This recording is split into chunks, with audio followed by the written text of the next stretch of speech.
Welcome everyone. I'll call this meeting to order. Just read the land acknowledgement. The City of Medicine Hat acknowledges that we live and work on treaty territory. The city pays respect to all Indigenous peoples and honors their past, present, and future. We recognize and respect their cultural heritages and relationships to the land. So we'll take this opportunity now, move to moment of reflection and prayer.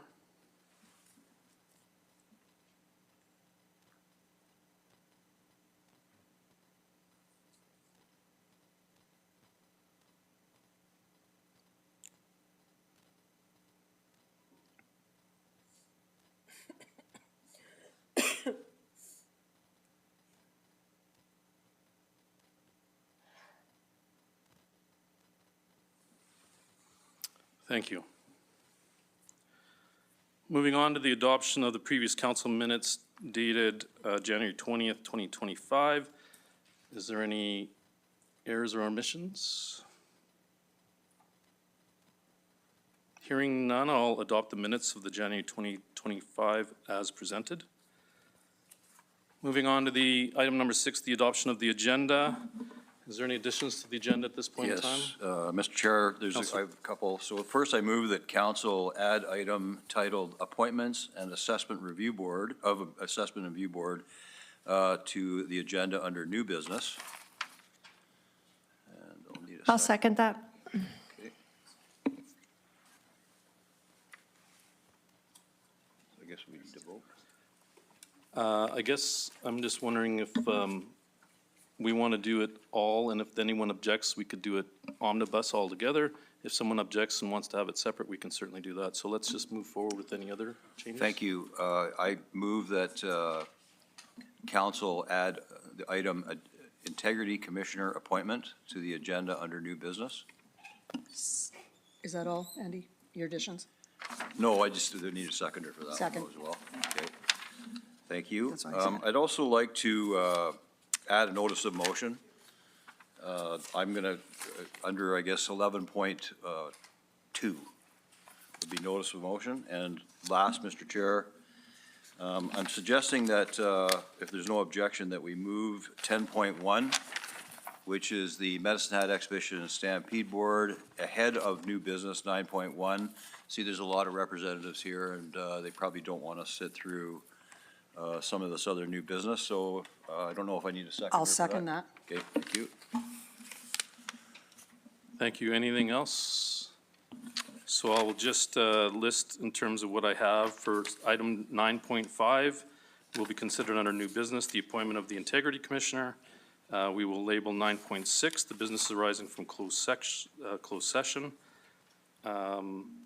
The committee business, as you indicated, Councillor, 10.2, the appointment of Assessment Review Board members will be listed under 10.2, and then Councillor McGrogan, you have a notice of motion. We will make that 11.2, and at this point in time, we're going to move the Stampede item, which is 10.1, right in front of new business, item 9.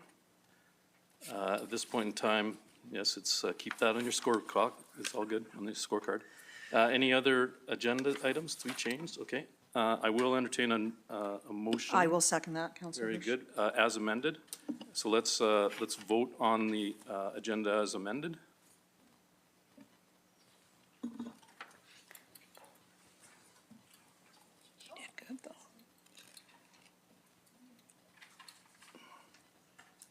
And we're in favor. Thank you. Okay, so moving on. Item number 7, council announcements. Is there any council announcements at this point in time? I have two. Councillor Sharps. Okay, bear with, I just made some notes. So you don't have to listen to me. Okay, so I have two that I just like to share with the rest of council and administration and public. So last weekend, January 25th, we were all invited to the State of the Region at between the town of Taber, the MD of Taber, and Coaldale. So Mayor Andrew Prokop of the town of Taber graciously invited all of us to the State of the City, which included contributions from Reeve to Mayor Miyanigi, the MD of Taber, Mayor Jack Rinn, from Coaldale and MLA Grant Hunter were all there to speak. Together, they provided a really great comprehensive overview that highlighted the interconnections of that region. And I just wanted to share, it was a very exciting time, and it was nice to just be part. They were very excited that there was councillors from several other regions in the room, and they were very pointed to make sure that we were very welcome. It was very nice. They've done some incredible initiatives this year, just like we are, with mass transportation master plans, land use bylaws. But I think one thing that really stood out to me that I just wanted to share, and it was really, because I'm happy for them, there was 174 development permits last year in just that area. So, you know, when our region grows, I feel like there's going to be overspill for all of us and we can all grow together. So very happy for them. They were very happy that we were there.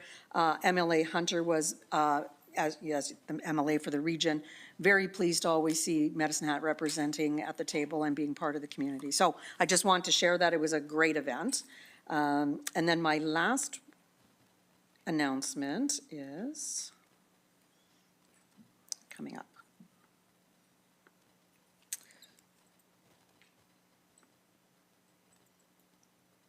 Bear with me, I'm sorry. I lost it. And I got it. Nope. 2 minutes.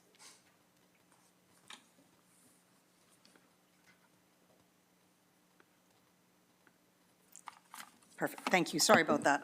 Too many screens up.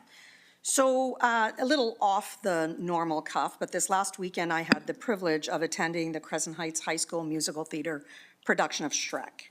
As someone who doesn't have children in the school system, I find myself very unaware of the incredible events that happen in our local schools. Thankfully, a friend informed me of this production, so I managed to get some tickets, and it was very interesting. I thought for sure when I went online, because it was well before opening date and I could book some tickets, I looked all week and I could barely get 2 tickets. I was like, what? How is this happening? So I thought this has got to be, every parent's got to be going to this, but that's what I thought until I got there.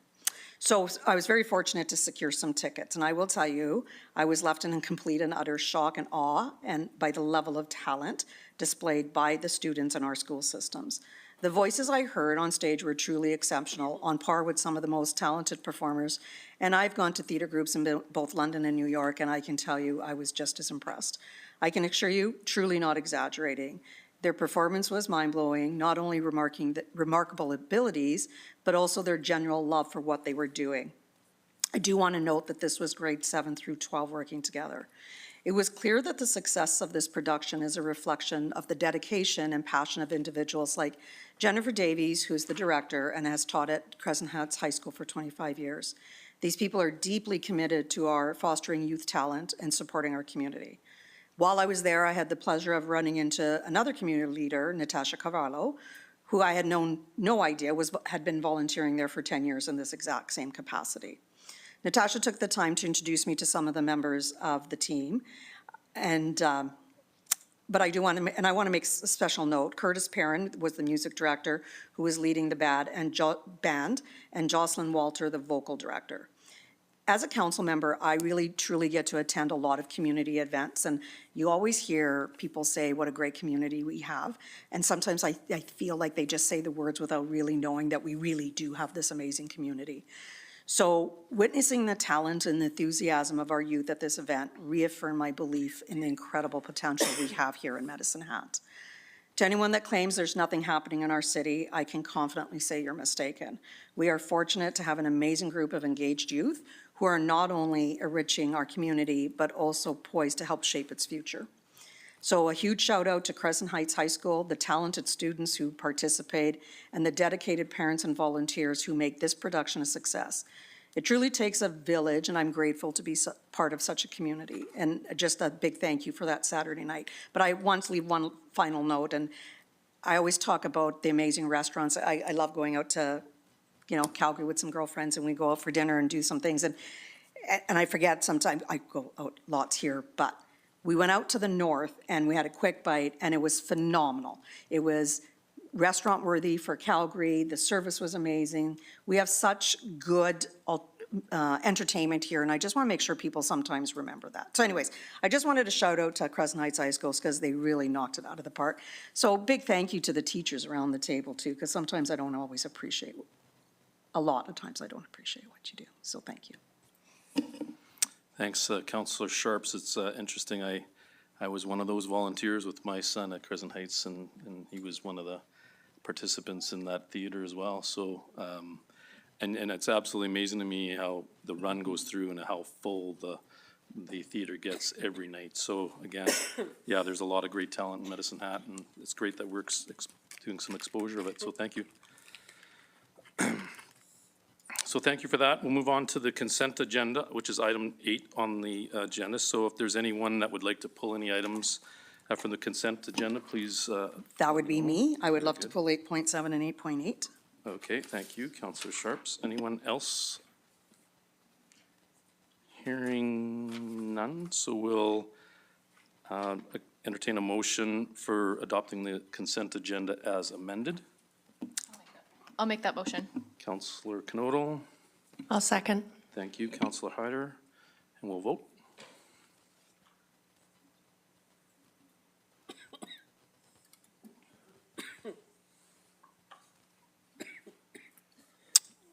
We don't have it on the screen, but it shows we're all in agreement, so maybe we'll show that if we can. Thank you. Okay, so from those two items, we'll move forward with, and we'll start with item 8.7 out of the consent agenda, which is Canyon Creek Heron Crossing Multi-Use Trail Follow-Up. Councillor Sharps? Thank you so much. Thank you. I did manage to chat with Managing Director Bohan in advance as well. Just want to talk about this. This Canyon Creek Heron Crossing has been a bit of a conversation around the council, before council. We keep getting emails on this area. So, and I know, Managing Director, that this has been on the top priorities for DNI. So I appreciate that. As I read the report to council, I do wonder if we could take this back before bringing it in for information, because I do believe there's still a little bit of misinformation under, let me just find it, not under the recommendation, but under, there was a conversation with Cypress County, and I think there's been a bit of confusion. So in a conversation that the Reeve and I had at intermunicipal, we were talking about this because, of course, Desert Bloom is the connection. So we were talking about this, and he had said, well, we'd be happy to have that conversation at a council level as well. So I think there was an admin to admin, but it never made it back to their council table. So over the weekend, I managed to follow up with Reeve Hamilton. He says, nope, it's still on our table. Please get them to bring it back to our table. We would like to have that conversation. I don't think they're agreeing to anything. I think they're just wanting to have that conversation before they decide that they are out of the Heron Crossing. So can we get that reviewed, or do you require direction from council? City Manager? Yeah, thank you, Mr. Chair. Councillor Sharps, just to let you know, we do have this on our action item in the Development Infrastructure Committee meeting, and we do expect to bring further updates between now and the end of Q2. I will assure staff, take that last look and ensure we are in direct communication with the county. Appreciate that, thank you. And then my 8.8 was more. I'll just interject. Yes. I've got Councillor Van Dyke. Is this on that item? Okay, go ahead. Thank you through the chair. I'm glad that Councillor Sharps brought this out of the consent agenda because I was going to request it to be pulled if she hadn't. So I've had quite a lot of reach outs from people in the community regarding this. They watched the meeting online, I believe, or saw the minutes that came out from this meeting and had questions around the prioritization of this. So I just wanted to clarify with city manager or managing director, my understanding was that in the meeting that this, this section of pathway would be added into the overall active transportation recommendations in the prioritization list, and that the grant, the federal grant funding for active transportation that is being applied to is not being applied to specifically for this portion of trails, but just a general application, and then the funds from that would be used towards the prioritized list that comes out of the active transportation strategy. So I just wanted to clarify, I had made the assumption that that's what was happening, but a lot of people in the community, I think, are thinking that this is being prioritized over other areas of the city with denser populations and a higher need. And so I just wanted to make sure that this was brought up in the meeting so that there would be clarity to the community. City Manager? Thank you. Through the chair and to Councillor Van Dyke, I just want to paraphrase to make sure I've got your inquiry right. There's some misunderstanding about if we receive grant funding, that this would creep to the top of the list instead of being part of the list. Okay, without further ado, I'll turn it over to Managing Director Bohan to answer. Thank you. Go ahead, Manager. Thank you, Mr. Chair, to Councillor Van Dyke. So the next item that was pulled from the consent agenda relates to those 3 studies. And we can speak to it at that, or I can speak to it now, depending on the will of council here. So why don't we go ahead, and the fact that we pulled this out of the consent agenda means we need a motion to put it back into, as a motion to have it adopted as information. So let's deal with item 8.7 if it's fine with everyone, and then we'll move on to item 8.8 and we'll give you some floor time then. How's that? Sure. Thank you, Mr. Chair. Very good. So, yes, I guess to answer your question, the active, let's deal with the first item. So the Heron Crossing item is, it has not been prioritized yet. So we are bringing that transportation grant. We'll speak more to that in a moment. That's going to be coming forward to, the drafts will be published mid next week or shortly thereafter. Mid-February is when they're expected to be, the drafts will be released.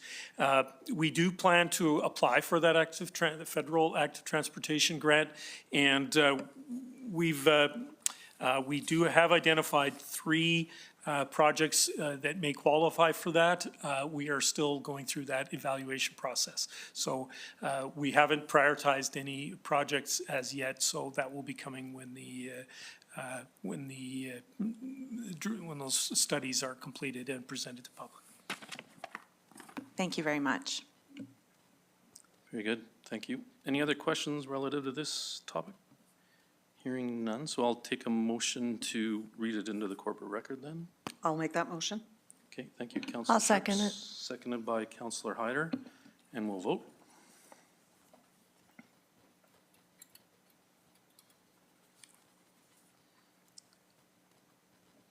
And that's unanimous. Okay, very good. So moving on to item 8.8, the Transportation Master Plan, Active Transportation Strategy, Transportation Safety Strategy, Status Report. Say that quickly. Right, well done. Thank you. So actually, it's somewhat duplicitous, so again, through the city manager, or through the chair to the city manager, is, my question was around the comprehensive listing of areas identified. So a question with that is, do we already have a prioritized list of all the areas, or is that something we're still working towards? Manager Director Boyle, go ahead. Yes, thank you, Mr. Chair, to Councillor Sharps. So we've got a set of criteria that we've put in place to determine those. It's not finalized yet. The draft is expected to be forthcoming and to be published mid-February. We do have plans to take that draft document to the public with public engagement, further public engagement in mid-March. Just for council and for the community and those folks that are listening, the prioritization criteria really fall into 5 buckets. 1 is improving safety, 2, providing connectivity and removing barriers, 3, accessibility and serving children and seniors, 4, which is serving current high-use corridors or potential high-use areas, and number 5, which is financial efficiencies. And that's, that last one has to do with taking advantage of other capital projects that might be taking place. We don't want to dig up the streets or redo the work more than once. So those are the criteria that have been laid out in the early drafts. Again, the staff are still working on that for release middle of the month. So, thank you. And so my follow-up question to that is, so is there going to be kind of like a heat map showing what is priority, or how will the public know?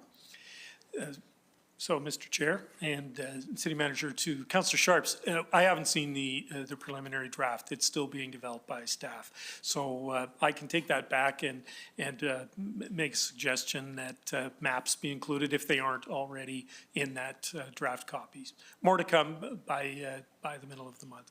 Okay, thank you very much. Thank you, Councillor Sharps. Anyone else have questions on this matter? Would you like me to make a motion to Hearing read none, that I'll back accept into- the motion. Yeah, Thank you. so made. Thank you. I'll Seconder? second. Councillor Hyder. Okay, we'll vote.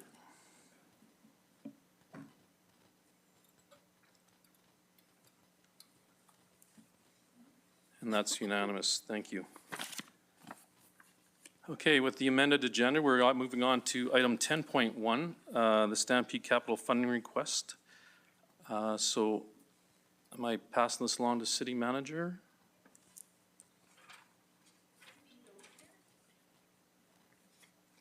Going as quick as I can. I just want to say we appreciate the exhibition and Stampede's patience as we work through this process.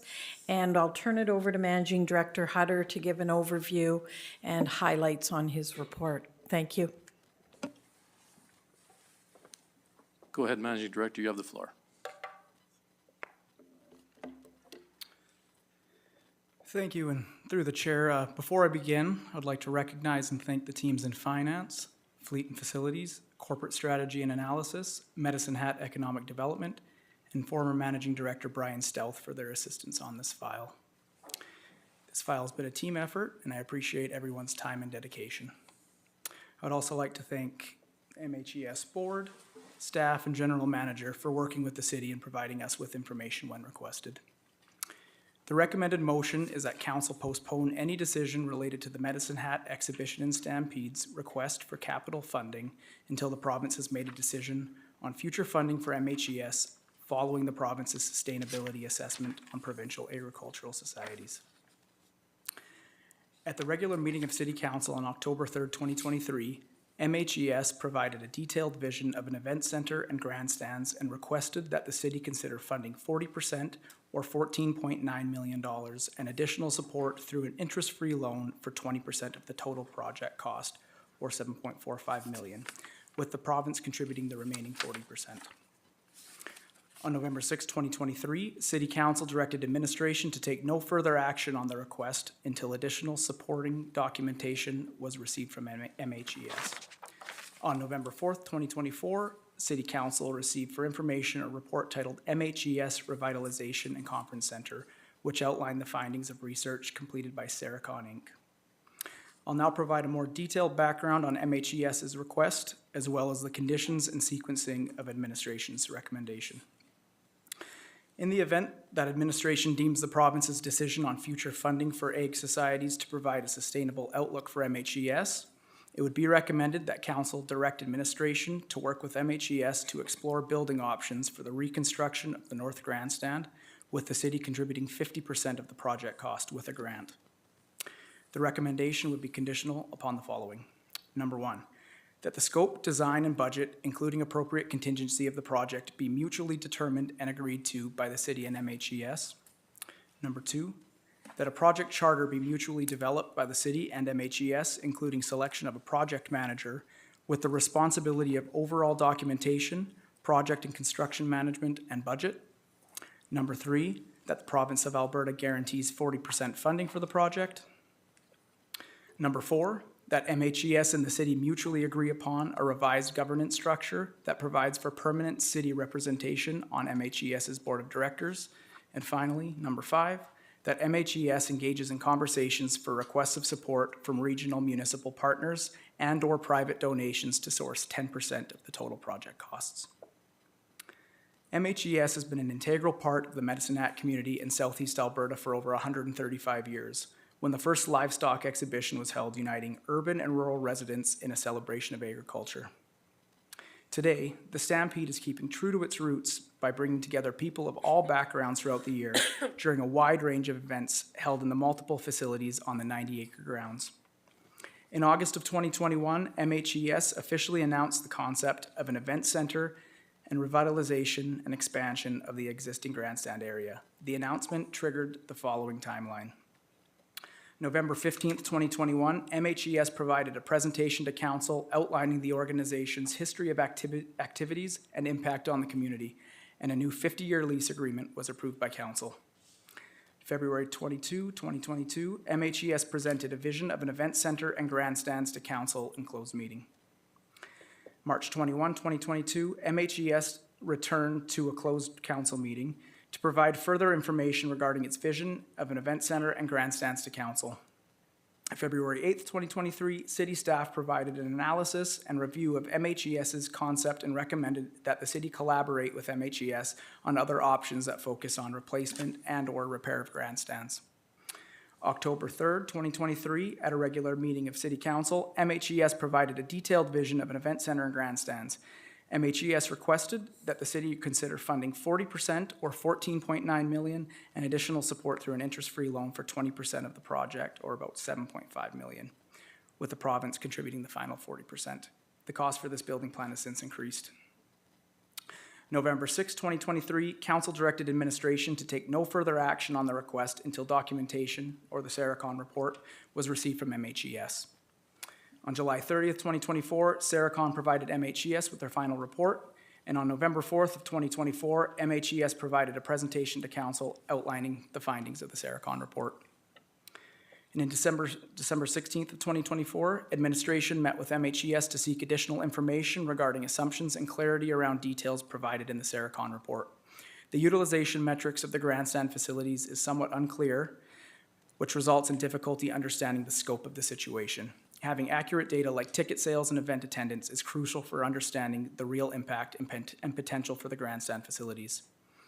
And I would like to note that while this file originally came to council in November of 2021, the findings of the Saracon report were delivered in November of 2024, meaning that the city has effectively had since November to analyze the request and to develop a data-driven recommendation.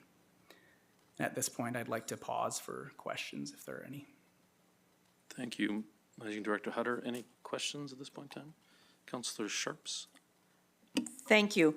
So as I was going through this, and we've had a lot of requests for funding, one of the things that comes to my mind immediately, Managing Director Hutter, is if this would have gone through the test that we currently have, what would the recommendation be? The same, different?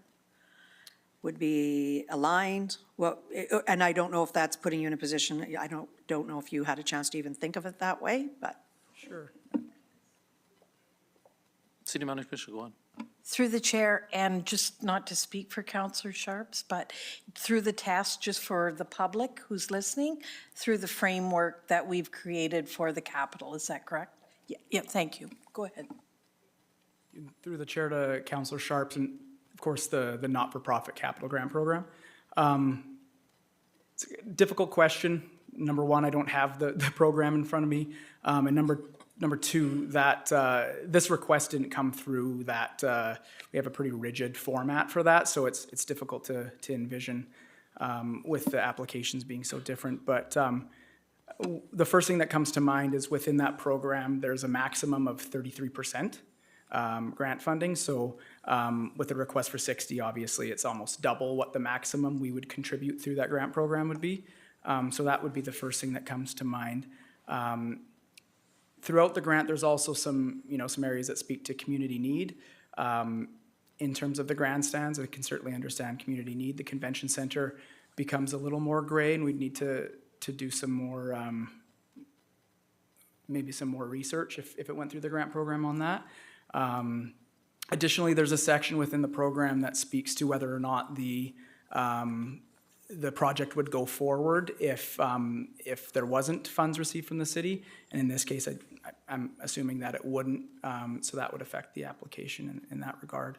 And finally, another area comes to mind that speaks to whether or not the applicant has secured funding from other, organizations or municipalities. And to my knowledge, beyond the pledge from the province of Alberta, there's no pledges from surrounding municipalities or organizations. But perhaps at the end of the end of my spiel here, perhaps Mr. Edwards could speak to that further.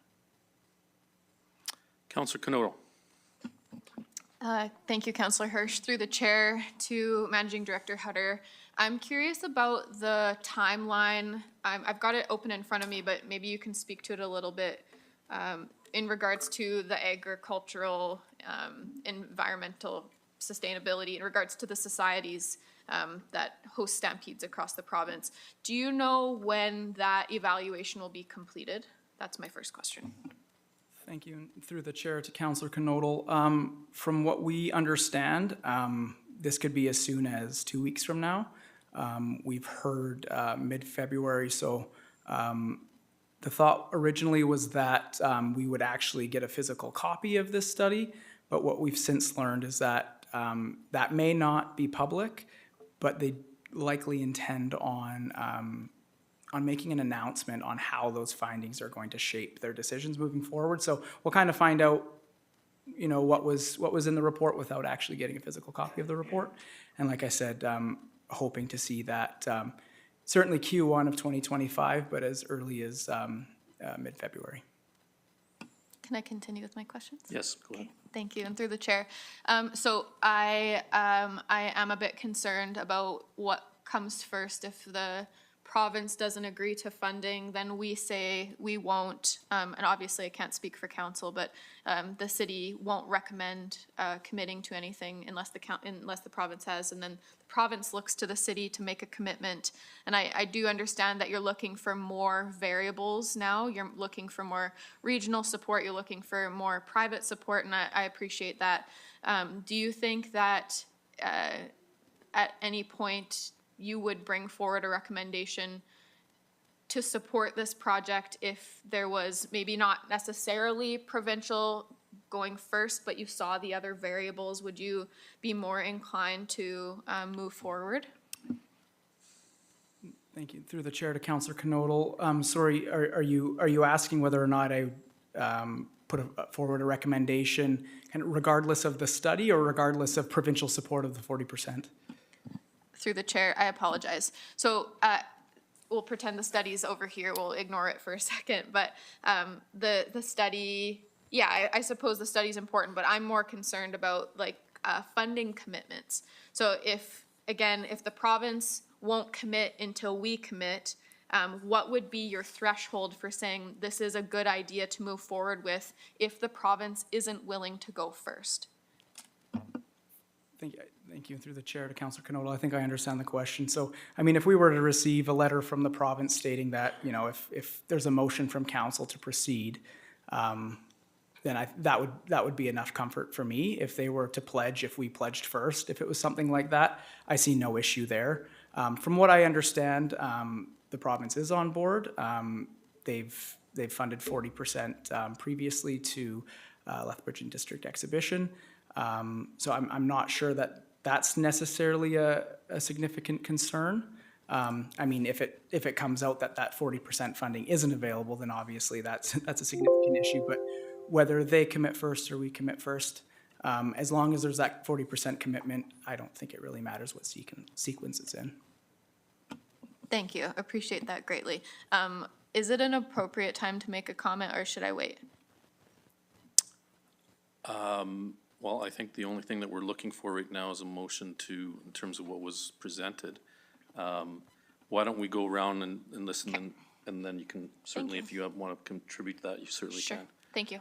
Okay, we'll move on to Councillor Hyder. Thank you, Chair. Through the chair to Managing Director Hutter when he's gonna. Hi. I just want to say, I still have lots to go here. Oh, well, so. okay, then let her rip. No. No, okay, I just had a question. Okay. Managing Director Hutter, just throwing this out there. This is a tough one. So my question to you then, after the province comes to the table, which we are crossing our fingers and toes, and I'm sure there will be, we are wanting to work with the Medicine Hat Exhibition and Stampede to make this a possible, even if it's the grandstand, like we could work together for a progressive idea, rather than, we might have to come to the table and dissect things. Ron's, the big project that Mr. Edwards was, maybe we could break it down into pieces and work together with them. Is that something that we're willing to do, depending on the funding from the province? Thank you, and through the chair to Councillor Hyder. So I don't fully understand the question. Are you talking about a potential phasing, or are you talking about Yeah, whittling down the scope of the project? I would say maybe going back to the table with them and just seeing what the city is able to do currently and possibly in the future once the funds come from the province, rather than, like, it is a huge ask and a lot of money. So I was just wondering if we would maybe revisit this in a different light.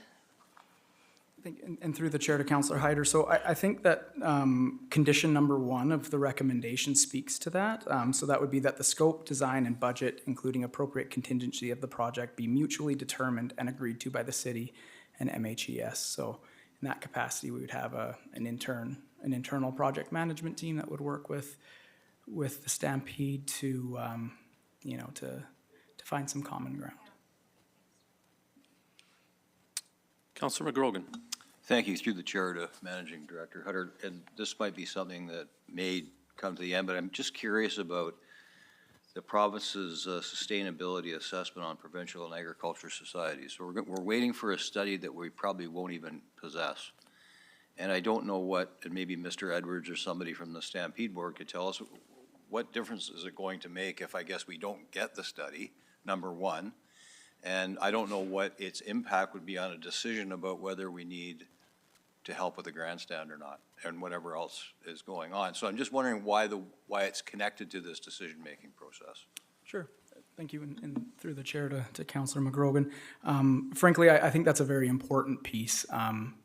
Now, I certainly don't expect this to happen. It would be shocking, but in the event, say, that the province decides to, say, decrease funding, the Stampedes or the egg societies receive about $400,000 a year in operating funding, and, perhaps they decrease that, or perhaps they look at, a one-time pot of capital money, in which case the Stampede perhaps doesn't need as much money from the city. So I think it would be imprudent to make a decision before that comes out, because perhaps it comes out and it's very unexciting, but, there's a chance that there could be some changes to the way that the egg societies are funded, and therefore it would have an impact on this. So we're hopefully 2 weeks, month away, something like that from it. So I do think that it would be rather imprudent if a decision was made prior to that being released. Thank you. Hope that answers your question. Councillor Dumanowski. Yeah, through the chair, I too have comments, but I understand you're only partway through your presentation, so I will reserve my time until such time as you've concluded. But I appreciate Councillor McGrogan bringing up the sustainability assessment that the province is undertaking. My question too was around there's importance around that, but certainly what level of importance it would have in relation to our making a decision. But I'm going to kind of wrap that into some comments at the appropriate time, so I'll reserve my time. Thank you, Councillor Dumanowski. I believe you have the floor again, Managing Director. Thank you. According to the Saracon report, MHES's impact to the Alberta economy in 2023 ranged from an estimated $13.7 to $17.3 million, with the organization impacting the broader Canadian economy in 2023 by between $15.4 and $20.7 million. In addition, the Saracon report found that in order for MHES to repay the interest-free loan to the city, they are seeking for the rehabilitation of the existing grandstands and the addition of convention space. The rental revenue would have to increase by 82% over what was produced in 2023, or event ticket sales would be required to more than double. While the Saracon report provides an analysis of the conditions necessary for MHES to repay a potential loan to the city, it does not analyze the city's demand for additional convention space. And to this end, an internal study conducted in February 2023 by the city found that the market has adequate capacity for conference and event space. In July of 2024, the province announced the hiring of Deloitte to conduct a sustainability assessment that, according to Minister of Agriculture and Irrigation, intends to assist in the understanding of challenges and opportunities to better position our agriculture sector and rural communities for success. The assessment's findings have been provided to the 7 regional ag societies, and the province's decision on how to proceed with the findings is expected in Q1 of 2025. MHES's proposal includes 2 distinct options: Building Plan 1 with an associated cost of $38.9 million and Building Plan 2 with an associated cost of $29.7 million. Building Plan 1 consists of a full rebuild of the north grandstand, a deck addition, maintenance to the south grandstand, and the construction of an atrium multi-purpose room that would contain breakout rooms, a commercial kitchen, and a larger multi-purpose room that would tie into the existing Higdon Hall. Building Plan 2 focuses solely on the reconstruction of the north grandstand and rehabilitation of the south grandstand. Administration analyzed the following funding scenarios. Option 1 is Building Plan 1, funded by a $15.5 million grant from the city and an interest-free loan to the city for $7.7 million over 25 years. Option 1A is Building Plan 1, funded by a $23.3 million interest-free loan from the city over 25 years. Option 1B would be Building Plan 1, funded by a $23.3 million grant from the city. Option 2 would be Building Plan 2, funded by an $11.9 million grant from the city and an interest-free loan from the city for $6 million over 25 years. Option 2A is Building Plan 2, funded by a $17.9 million interest-free loan from the city over 25 years. Option 2B is Building Plan 2, funded by a $17.9 million grant from the city. And option 3 would be to deny funding to MHES and conduct a third-party review of the current utilization and financial performance of the facilities. Finally, option 4 would be to deny funding to MHES. And if you direct your attention to the table below, you'll see that the options range in an associated permanent estimated tax increase of 0.76% to 1.48%, with the average estimated tax increase over 25 years ranging from 0.7 to 1.48%. The permanent tax increase relates to the grant portion. The city never receives the initial grant funding back, therefore is foregone interest earnings in perpetuity. The loan funds over the 25-year timeframe will go away once the principal and interest is fully repaid.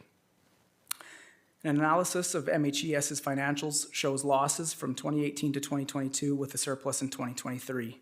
It was noted that no capital reserve accounts have been established by MHES. Turning our attention to MHES's revenues, revenues have steadily increased from 2019, apart from the COVID years of 2020 and 2021, with ticket sales revenue, facility rentals revenue, alcohol sales revenue, and sponsorship revenue steadily increasing from 2019 to 2023. And I can pause again for any questions. I feel like that might be dangerous, but we will. Any questions, comments? We're getting there.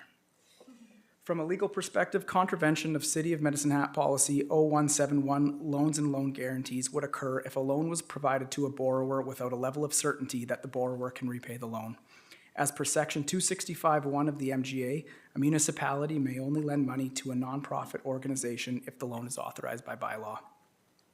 From an external perspective, members of the public attend events at MHES. Capacity for events would be reduced if grandstand replacement does not occur. However, the data provided by MHES does not clearly indicate how many tickets are sold for each event. Therefore, it is difficult to determine if there are any capacity constraints. In terms of public participation, a determination will be made once the province has made a decision on future funding for MHES following their sustainability assessment. And the following alternative options were considered. So option 1, council grants MHES with the full request related to options 1, 1A, and 1B, which are associated with Building Plan 1. So the pros are support is provided to an organization with a long-standing history in Medicine Hat, and MHES provides a positive economic impact to Medicine Hat and the broader Canadian economy, and Building Plan 1 is forecasted to enhance that impact. Now the cons, the Saracon report suggests required increases to rental or ticket revenue that administration deems to be unfeasible. In addition, providing a loan related to options 1 or 1A without a level of certainty that the borrower can repay the loan would constitute a contravention of policy 0171, as mentioned earlier. The result of the city granting the request is an estimated annual average tax increase of 0.91 to 1.48% over 25 years, with an estimated annual permanent tax rate increase of 0.99 to 1.48%. In addition, MHES's physical location may not fit the model for a modern and desirable convention space. Further, no market demand study has been conducted to provide objective evidence that there is a need for convention space in Medicine Hat. No additional municipal funding partners have been confirmed by MHES, and providing the full 60% contribution would remove any incentive for potential municipal or private funding partners to participate. In addition, new convention space would be in direct competition with existing city facilities. The grandstands are utilized for a limited time throughout the year, and grant funding may result in similar asks from other organizations. So option 2 would be for council to grant MHES with the full request related to options 2, 2A, and 2B. And as far as pros, in addition to the pros listed above, options 2, 2A, and 2B, generally present a lower cost to the city versus options 1, 1A, and 2B. And further, reconstruction, rehabilitation of the grandstands represent a more direct and current need. In terms of cons, in addition to the cons associated with option 1, improving the grandstands is unlikely to result in greater revenue to MHES, which negatively impacts the organization's ability to repay a loan. And the result of the city granting the request is an estimated annual tax rate increase of 0.7 to 1.14% over 25 years, with an estimated annual permanent tax rate increase of 0.76 to 1.14%. Option 3, deny funding to MHES and conduct a third-party review of the current utilization and financial performance of the facilities. The pros, it would provide the city with a clearer picture of current status and could potentially identify areas for improvement and investment. And it would also assist in MHES developing a strategic plan.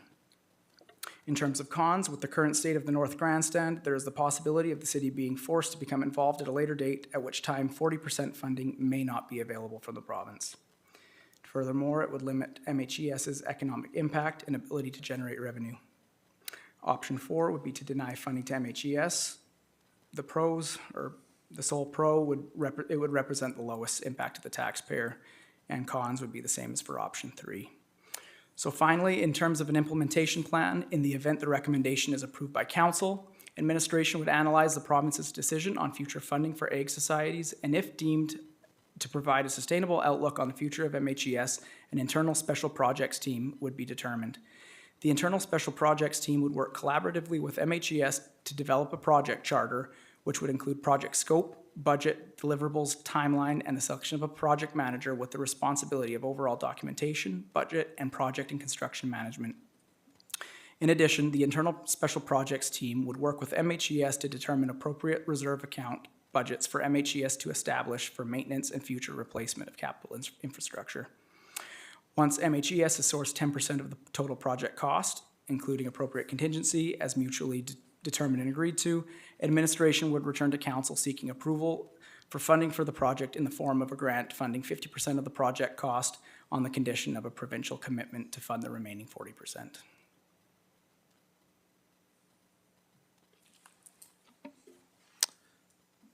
That's your presentation, Manager Hunt. Thank you very much.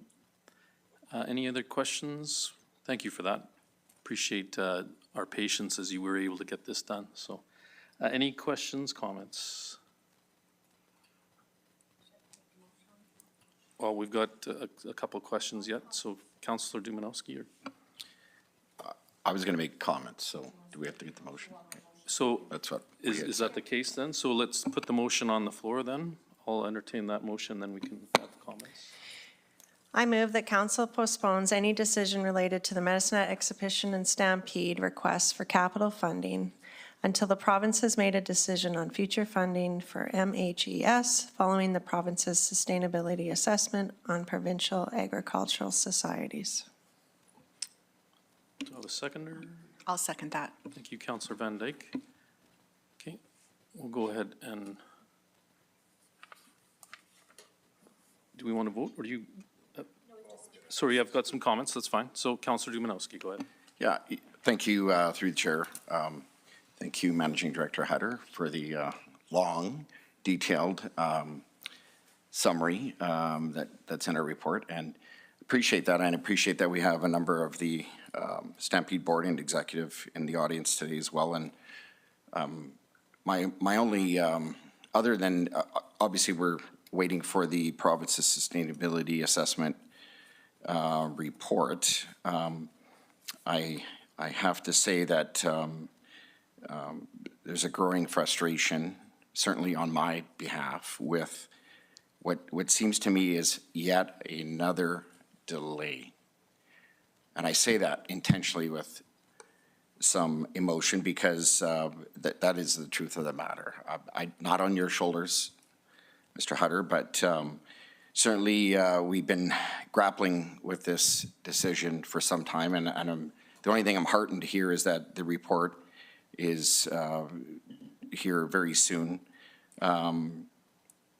My frustration for the Stampede Board is that they have been very patient and have exercised an educated and responsible response to every demand, every hurdle, I'm going to call it, that this city has put before them over many years. As you've indicated in your summary, this has been a multi-year saga. I think, and let me inject into, at this point of the conversation, that this is real money. It's not lost on me that this is real money. This is the taxpayer money. And the province's money, which means it's the taxpayers' money. And but I'm heartened as well that each again hurdle we've put before this board and past members and current, they have been able to come back with the information requested. For me, I can't help but imagine the frustration. I haven't talked to any of them, but the frustration they must feel considering that the grandstand that has clearly been communicated to in the public eye is on its last legs and really jeopardizes the viability of their existence, quite frankly. A lot of people don't realize that our Stampede legacy is older than the Calgary's Stampede's legacy. We're not as big, but we have just as rich a heritage, and certainly belongs to Medicine Hat and area. Without us coming to the table in a real meaningful way, finally, we are essentially creating two outcomes as far as I see it. One, the Medicine Hat Exhibition and Stampede Board shuts their doors because of the fact that the safety of that grandstand and thereby their viability and their business plan to execute is compromised. Or they hand the keys to us and we as a city now are in charge of an exhibition and Stampede, which I can guarantee you would make it equally unviable. So I'm not here to suggest we need to hurry any more than we're trying to, but I'm certainly expecting that with the report coming around the corner very soon, that we will have a final plan before us so that we can initiate a response to this group who desperately needs our commitment. We've heard that the province is ready to come to the table. We heard that years ago. We're almost at the end of this term, and I'm worried that we're even going to get a decision completed before the end of this term. We better, as far as I'm concerned. So more to say at a future point, but I appreciate the narrative.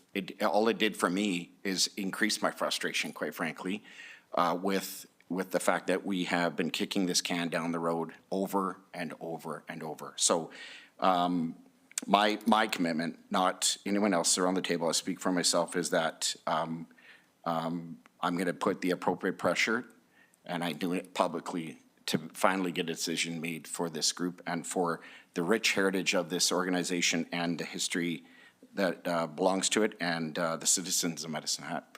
Thank you.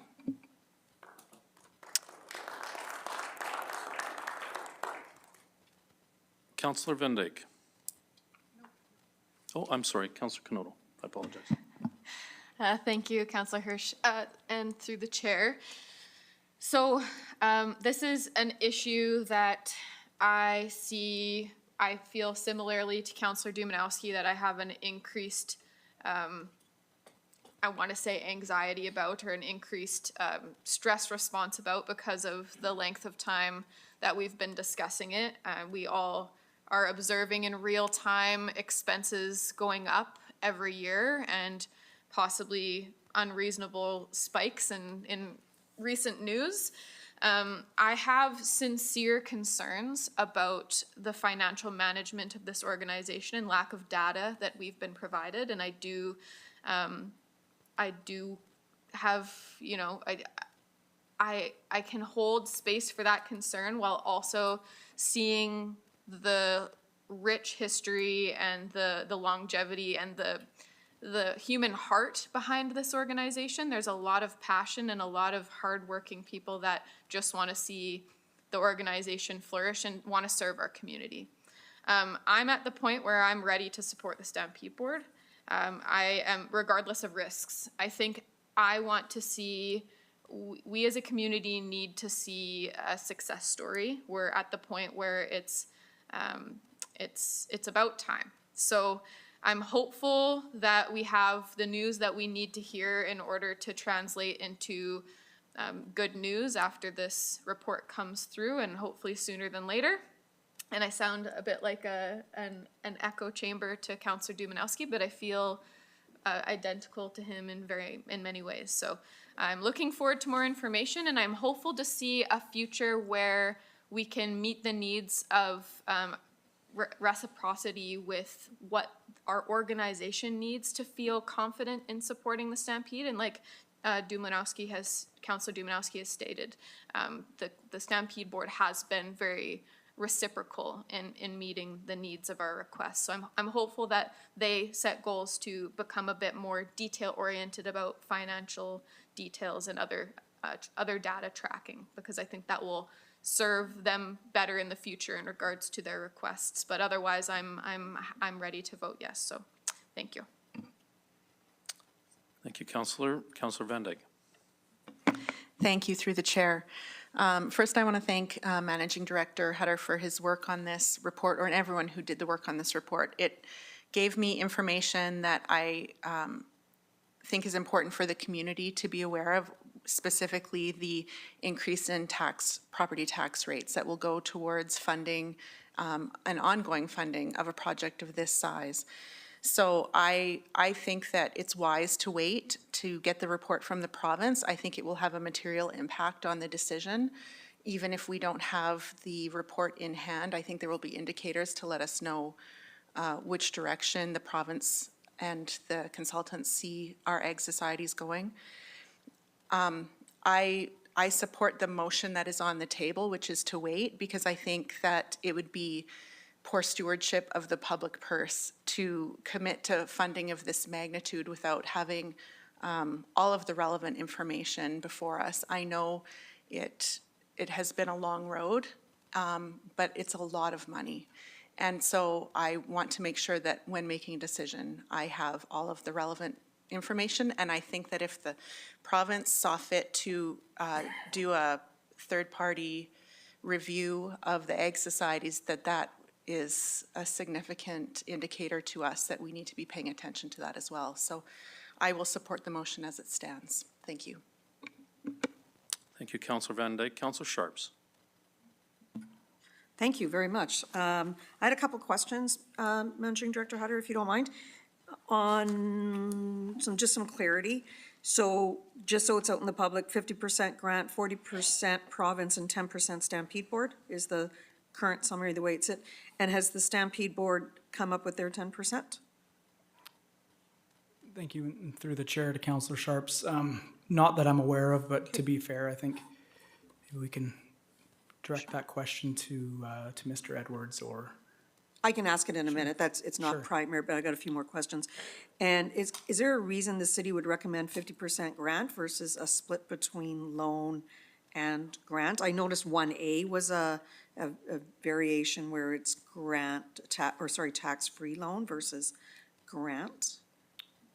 Thank you. And through the chair to Councillor Sharps, as mentioned previously within the briefing note, the analysis that we've done has brought us to the conclusion that it would be quite difficult for those payments to be made by MHES. So that's why the route was taken to recommend a grant. But again, perhaps with the sustainability report, there's an increase in operating funding, or perhaps there's an increase in capital funding. That could have a significant difference on the funding of this project. Okay. And I will have to agree with everybody else. I mean, there's no doubt that they have been waiting. I remember that first meeting, and we sent everybody back. And in all fairness to administration, that's not a dig towards administration. There's been changes at this table, there's been changes at there, so get it. You guys have the patience of saints. I would have not been happy, but I know administration's been doing everything as well, so there's no blame. But having said that, I do have a question for Mr. Edwards, if that's possible. Chair, are you okay with that? Well, let's see if we have Councilor McGrogan, if this is directed to Managing Director Hutter. And maybe we'll do that, and then we'll Sure, invite, I'm if good that's with the that. case. So my remaining two questions are for Mr. Edwards, if that's okay. Okay, and if you would just withhold those for a second. I And can. we'll get Councilor McGrogan. Go ahead. Thank you. Through the chair, more comments, I think. I probably couldn't sum it up any better than Councilor Dubanowski already did. This has been, there's been a lot of things with this council that have kept me up at night, and this one's definitely one of them. And unlike Councilor Dubanowski, I do hear from Mr. Edwards on a regular basis and hear his concerns and his frustrations. And there's nobody with a bigger heart and soul for the Medicine Hat exhibition and Stampede grounds than Mr. Edwards and his effort. I hope you never pass, Ron, but when you do, we need to build a statue and put it right out in front of the Stampede grounds. I really liked your report. I like, at first I'm like, we're delaying again, because I think one of the first decisions that we made as a council was the 50-year lease back in November of whatever year that was. And we've been wrestling with this ever since. So it does seem like we have been kicking this can down the road. And again, like everybody else said, it's nobody's fault here in this admin because it's changed 4 times, I think, since we've been here. I like the recommendations, the 5 recommendations that you've articulated in your briefing note. I think that they're valuable. So I wasn't going to do this, but I am going to support this motion, being it looks like it is a small delay. We're looking at a couple weeks, and these guys have been waiting for 4 years. So I'm going to support this motion. I do have a couple questions for Mr. Edwards when he takes some questions from Councilor Sharps. But it is a good report. It is a lot of money. It's the most probably that's ever been asked of a council. I'm guessing that went out to a different organization other than spending it ourselves. So it is a very huge decision. So I don't take it lightly, and we do need all the information. I think you've given us a lot of the information, and I appreciate it. But we need to come, and we need a decision on this soon. So thank you. Councilor Hyder. Thank you. Through the chair, thank you for the report, Managing Director Hutter. Yes, it was great, very detailed. You and I have talked long and hard about things like this. I appreciate you coming in the last hour, taking over the file after Brian was around. It has been a long time for the Medicine Hat exhibition and Stampede to wait. I echo my friends around the table. I too, Andy, hear from Mr. Edwards, and I do like to have those conversations with you, Ron. It's only respectfully that we make a decision for them so that they can move forward with what they need to do. Like Andy did say, Councillor McGrogan, that it is only a couple weeks, and I will support the motion. But 135 years is a testament to our ag and community, surrounding area. I have a long life with lots of these people, and I would love nothing but to support this. But for tonight, I will be supporting the motion. I too have questions for maybe Lori or Mr. Edwards or Byron or whoever can answer it if they want to come to the podium. Chair? So is there any other further questions, comments to Managing Director Hutter at this time? Okay, so at this point, I'll invite Mr. Edwards to the podium. So if you don't mind, Ron, state your name and your role with the, we know, but just for the record, thank you. And anyone that's going to speak, name and association to the exhibition. Thank you. Okay, thank you for this time. I'm Ron Edwards, General Manager of the Medicine Exhibition in Stampede. And I'm certainly welcome any questions that you have. If I could just make a couple of clarifications. Number one, Mr. Hutter, according to the Deloitte report was actually orchestrated by there's 6 regional fairs, and there's 260 approximately what we call primary fairs, okay, or societies, ag societies. The 6 regional fairs are the main ones, other than Calgary. It's Grand Prairie, Lloydminster, Camrose, Olds, Medicine Hat, and Lethbridge. And so we have had the same funding that has been mentioned here for the last 15 to 17 years through the Department of Agriculture. And that funding is less than 400,000, it's 392, I believe. And we have said to the department in the last 3 years, we've asked for that funding to be increased and to be put in the budget. In the last 2 years, it has not been in the budget, and in 2024, we have met with the Department of Agriculture and the Ag Minister and have pleaded our case to why we would need an increase in operations. And it is not for infrastructure, it's not for capital, it is for just the operational side of what we do. And the 7 regional fairs are year-round operations. The other primary fairs are open up for a month or 2 months or 3 months or what they do. But the 7 regionals, we do have year-round operations. Medicine Exhibition has 800 event days a year. So there are days when we have 3 and 4 event days going on at one time. So we have gone to the government with that. The other thing that we do, and because it's the Department of Agriculture, the ag events that we do hold on our facilities do bring a lot of people to town, but they are probably one of the most expensive events that we do hold because of the labor that it takes to put on a rodeo or a pen show or a bull sale. All the steel has to go up and down and the cleaning of the facilities. It's easier to rent our facilities to the chamber who want 3 empty buildings and they move in. So we have pleaded that case. And the Deloitte company was hired by the Department of Agriculture to go around to the 7 regional fairs. I believe there's only 6, Lethbridge was exempt, and to get all the information they could get. They spoke to myself, they spoke to our board president, a couple of our board members, the city manager, I believe, and other individuals that I gave contact information to see exactly what we do in our communities. That report, we were called to Edmonton, the regional fairs, to meet with the minister who gave us 3 minutes of his time and left us with the Deloitte organization and the deputy minister for an hour and a half. They handed out a briefing of what they felt needed to be given back to the results. And then they asked it to be given back to them because they did not want it publicized. The information that did come out from the Deloitte report, I believe, had 3 different avenues that they were going down. One of them was provincially, what does the province have to do with ag societies?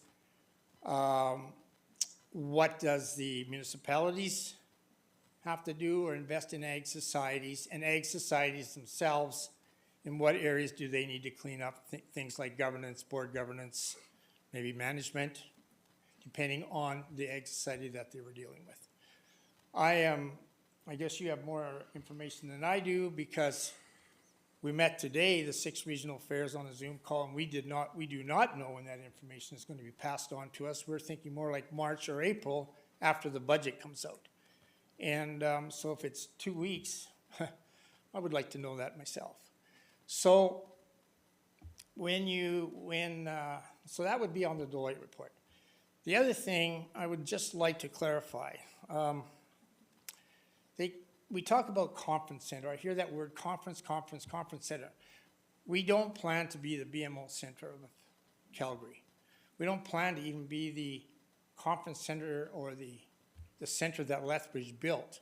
Because Lethbridge has a huge conference room center that it's not even on our dream to try and establish that. We're establishing a room that we have now, and we're trying to expand it from 225 to 500. We're trying to add a new kitchen underneath, which our kitchen is 45 years old, and I'm continually seem to be investing money in that kitchen, and not $5,000 and $10,000, but hundreds of thousands of dollars of new stoves and dishwashers and things like that. So we are at that point where we really need to do something there, because we do a lot of functions. In that conference room, or that room, you can call it whatever you want, I've been advised to call it a multi-event room because of the fact that some people within this community do not believe that we need a conference center. And I'm not saying we do, but we certainly need a room in this community that's bigger than what we have, and we certainly need some breakout rooms, because we do hold ag conferences, innovation conferences, and we're always looking for breakout rooms, and for our ag conference here in November, I had a breakout room on the soccer field where we put 150 chairs and a stage up. So you can understand why we feel that in this one facility, we could use it 365 days of the year. We could go out and try and attract more smaller conferences at our organization. And it's not just for conferences. We can put, this weekend I have I just got rid of an exotic animal show that I could have put in under there because I needed that room, and we had to turn down another organization that wanted to come in and rent the 2 of the 3 buildings, and I couldn't do it for them because we had one room being used as for an exotic animal show, and we could have put them up underneath the grandstand if it would have been bigger. So there are needs to move different types of varieties of shows around. Other than that, I do hope we hear, but please don't zero in on it just being a conference center, because it isn't. We call it a multi-event center. we are bringing in, 3 brand new events this summer that have not been in Medicine Hat. We talk about an economic impact. 15 to 17 million, I believe it's more than that.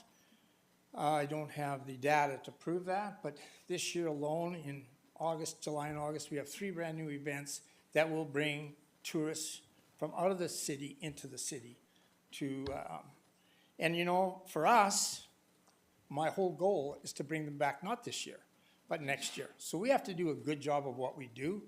We have to help these organizations because it's a big risk to them as well. So anything we do, it is a bit of a risk, but we have 0 debt. The other 6 regional fairs, all of them have some type of debt. All of them are getting some assistance from their communities, and you can check out Grand Prairie, Red Deer. We won't talk about Lethbridge, please. That is not in our scope. But they do have some debt, some bigger, some smaller, but they are getting community assistance with those debts. So somebody said it here tonight, and I appreciate your comments. We have been here for 100 years. Did you know we were at the airport? And during World War II, they wanted to move us. They wanted the airport. They wanted our area. They moved us out into the prairie. Where we are today, in that prairie, the residential is going around us. And why? Because we are a center of activity throughout the year. So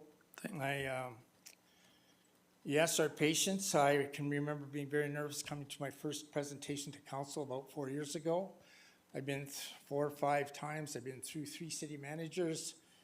I don't know how many directors and meetings, and I appreciate you allowing us still to be here. But I was quite, don't know what the word would be. I did not think this would hinge on the Deloitte report, that was for sure. So with that, I would answer any questions that I may, please. Counselor Sharps? Thank you. I appreciate that through the chair.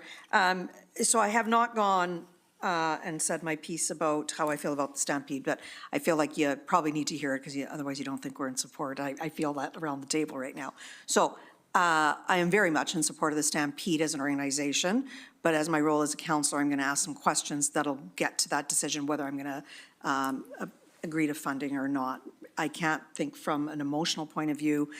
When I'm sitting here looking into the audience, I'm actually thinking, okay, well, what if that was a different organization? And this room was full of organizations that were all asking for money, and there's one in the room, and they need us to be consistent and fair and equitable. So that's how I'm going to make my decision based on data. So I hope that when you understand what I'm asking these questions is because I'm actually just trying to find some answers to better understand the situation and how we can make this work.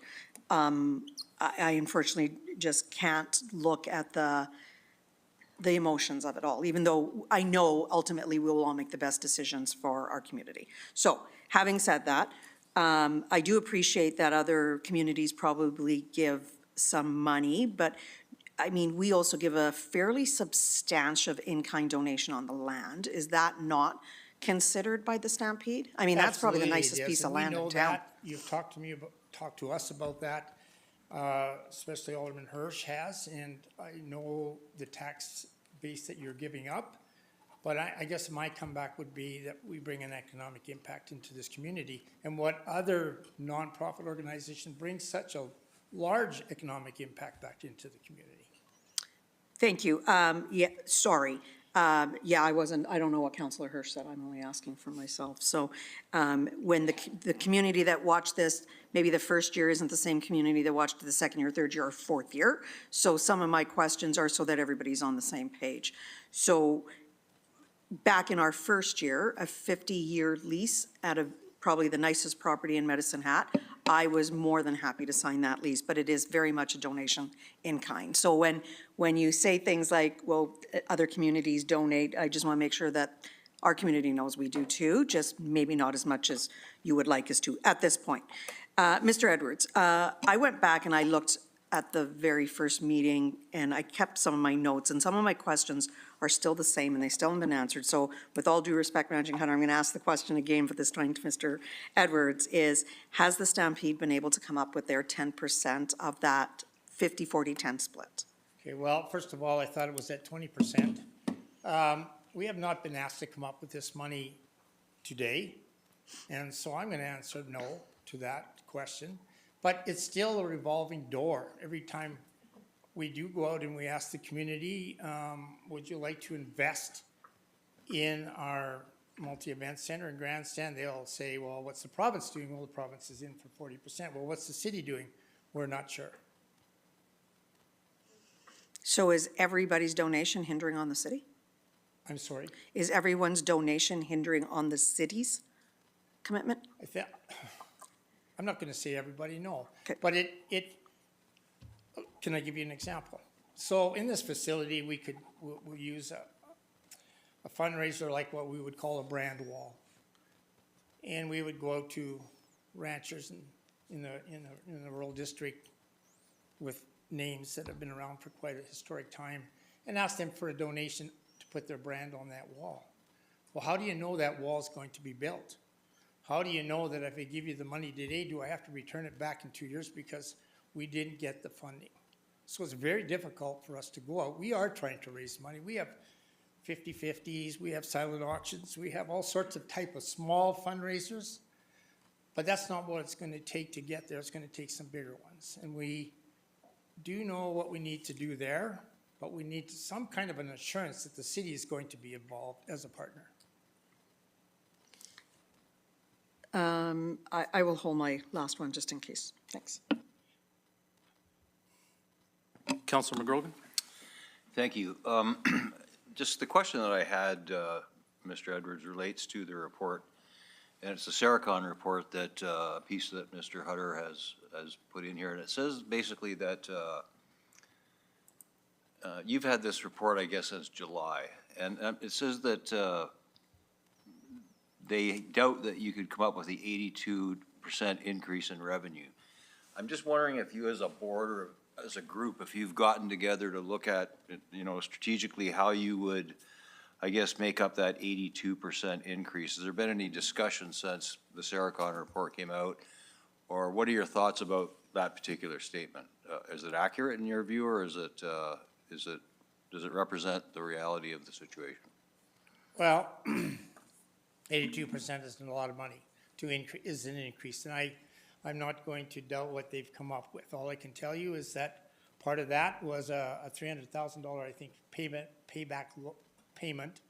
to the city on the debt, and the other $300,000 included things like insurance, utilities, and an employee of $100 and some thousand that we would have to hire to actually sell that facility, to get out and sell it. And we have employees right now that are out trying to find new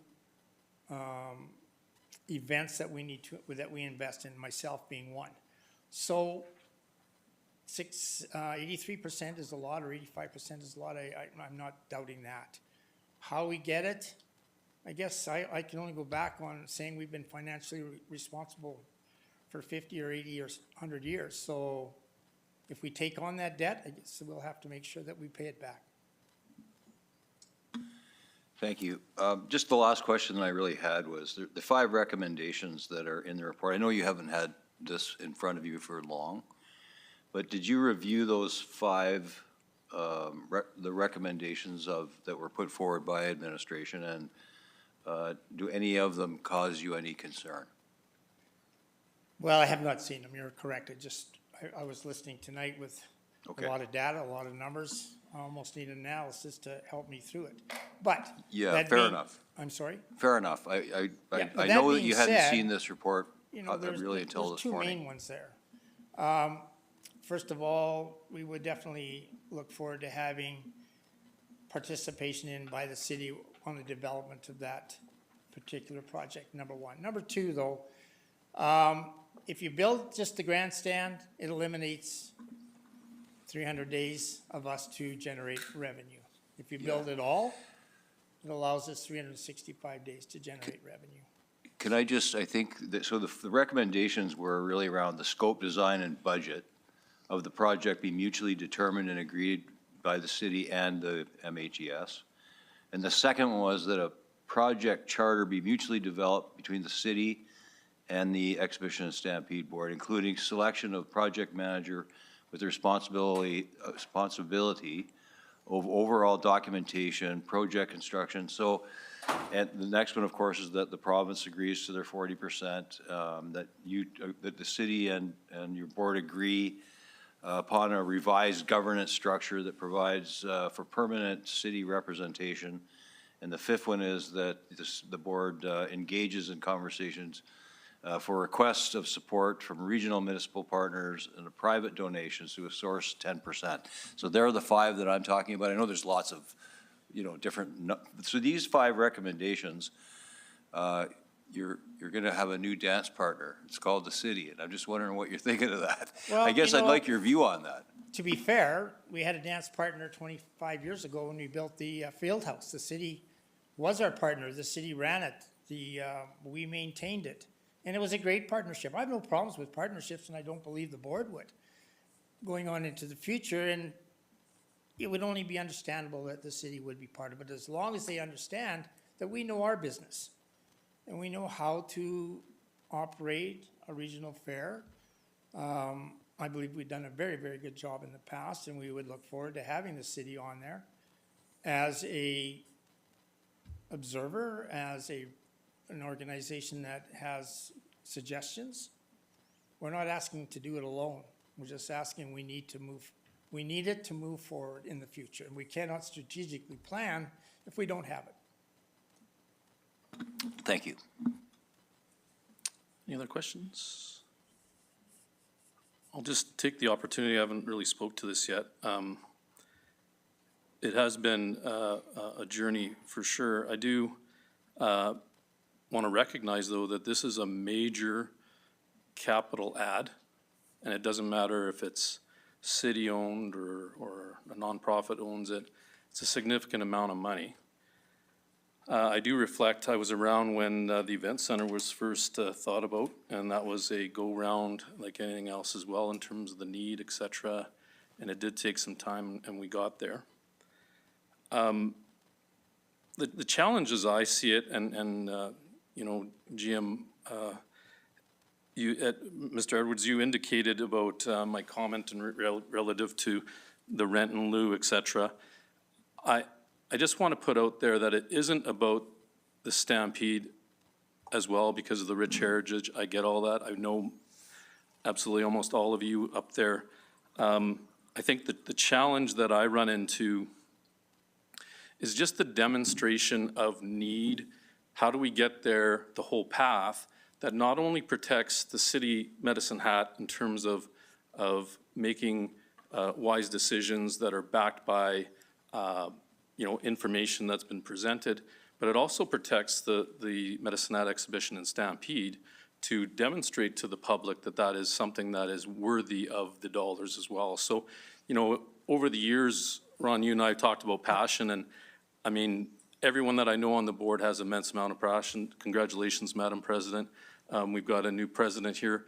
And I get all that, and I had stated as well as that I have to be passionate in terms of the public purse as well. So I think with that, and again, I reflect on what Managing Director Hutter indicated about the Sericon report, and that's something that, quite frankly, I was asking for some time, is just an analysis, even though it was done by a third party, and what it found to me, which was startling, is exactly kind of what I was a little bit fearful of, is that the Medicine Hat Exhibition Stampede at the time, in terms of what the numbers are, couldn't afford the repayment of the loan, to which that would put us in peril in terms of the MGA. So none of us want to go sideways on this. I think it's imperative that we look at this as a major capital ask, again, regardless of who owns it or not. You know, you mentioned, unfortunately now we've got a unfortunate circumstance with the Lethbridge exhibition in terms of what transpired there that I think we all, quite frankly, have to pay attention to. We cannot ignore that. And we need to get some key learnings off of that. The other thing that I'm hoping to get, and again, I forgive me, but I do this every day in terms of looking at asks and reviews, but I also want, and if it's possible, is an understanding in terms of what's your capital expenditures going forward for your existing buildings? Because if we go all in on this development, I'd like to understand that the rest of the puzzle is stable, so that if in fact we do a major capital investment in terms of this new building, I'm somewhat concerned if we don't pay attention on the larger picture, that suddenly something else happens on the grounds, and then to which either we're all in, and I mean that literally, the Stampede Board and us on this, to the point where we have now a dysfunctional or non-functioning outbuilding, or something that, again, could be utilized and is another revenue generator, as you indicated. So I appreciate that this is going on, I guess the argument, 3 to 4 years. But I think for me to be satisfied in terms of the information presented, the Sericon report was a bit of a game changer for me. I do appreciate the nuances in terms of what the province is going to do, and I do accept the recommendation indicating, you know, we need to take a pause just to see where the province sits on this in terms of funding. Again, we have a lot of different funders in that contribute to the Stampede, and I think we just need to understand that. Your comment relative to, and not that I take exception to your comment about, you know, why take money if we don't build it? It was the same thing that was tasked to me when I was not on council at the time, but asked to spearhead the fundraising for the event center. and we looked at, and it wasn't even built yet, and we looked at pledges. So if in fact you have the ability, let the community speak up and say, we plan on pledging.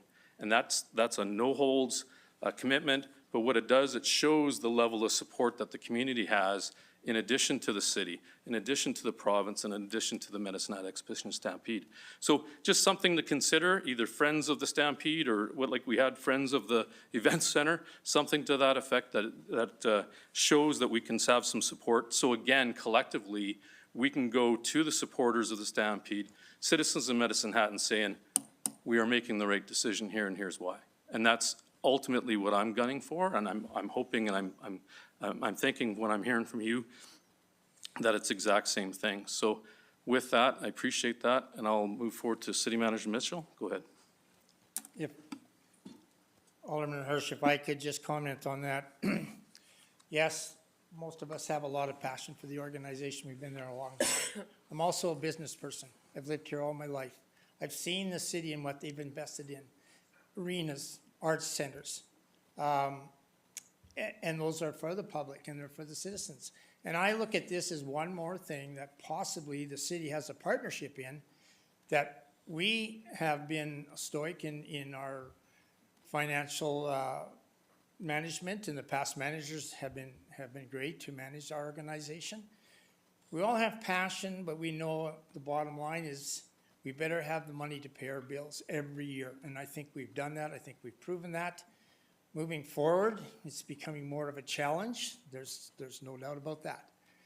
But we have the community support, and I look at our sponsorship, for instance. We generate a lot of funds from local businesses that do support the events that we have on the grounds throughout the year. So the community has been very supportive of the Medicine Hat Exhibition. I look at organizations like the Cypress County, like the counties, like the town of Redcliffe, but until we have a commitment that this is going to move forward, it's very difficult to make presentations to those organizations when they completely say, well, do you have all the funds in place? And one of the bigger contributors to the funds in place is the city, and I don't take that lightly, believe me. Well, I'm hoping we get there together. Thank you. I do too. City Manager Mitchell. Thank you, and through the chair, just before we wind up and vote, Councillor Hutter just has a few final comments. Councillor Hutter. Sorry. Managing Director It's Hutter. been a long day. It has been, thank you. Managing Director Hutter. Go ahead, Managing Director. Thank you, and through the chair, I just wanted to ask for a little bit of clarification on the motion. So is that solely to defer for now and not consider the 5 recommendations, or is that including the 5 recommendations, or are we just waiting for the Deloitte report? Well, quite frankly, we do have the motion, do we not, on the floor? And that was to just defer until we get the report. So I think, and that's the motion right there. Perfect, thank you. I couldn't see it because it was on that screen when it was first up. All So good. thank you. I think it's important. We've been chatting for a while, and I think, we do have a motion on the floor, but I think it's good for us to, everyone read the motion and understand it, and if there's any questions on the motion. Would you like to say anything? If not, hearing none, we can go ahead and vote then. Sorry, and I just wanted to make a couple other points too. So, sorry, go ahead, Manager. Sorry, and it was mentioned that we'd be in contravention of the MGA. Just wanted to make clear, it would be in contravention of city policy on any default. So just wanted to make sure that that was clear. And then as far as the February 15th, that's the word that we got. It obviously sounds like it's contradicting a conversation that was held today. Conversation that we had when we got that date was at a different time, but there was an indication that it would be Q1 of 2025. So I'm confident it'll be there. But if it's, I just wanted to be clear that it could possibly not be on February 15th, but we did receive that indication. So just wanted to make those clear. No, thank you, Managing Director, and I apologize if it was me that referenced the MGA in regards to that. So, but at the end of the day, I think it's what it is important is making sure that we have the right proper analysis to make sure that the Medicine Hat Exhibition and Stampede can withstand. I mean, we talk about a 100-year tradition, but this is a major initiative that is to be taken on, and we need to make sure everything lines up appropriately, so thank you. So with that, I will call the vote.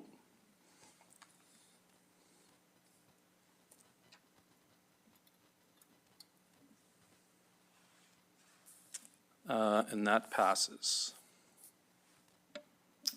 Thank you.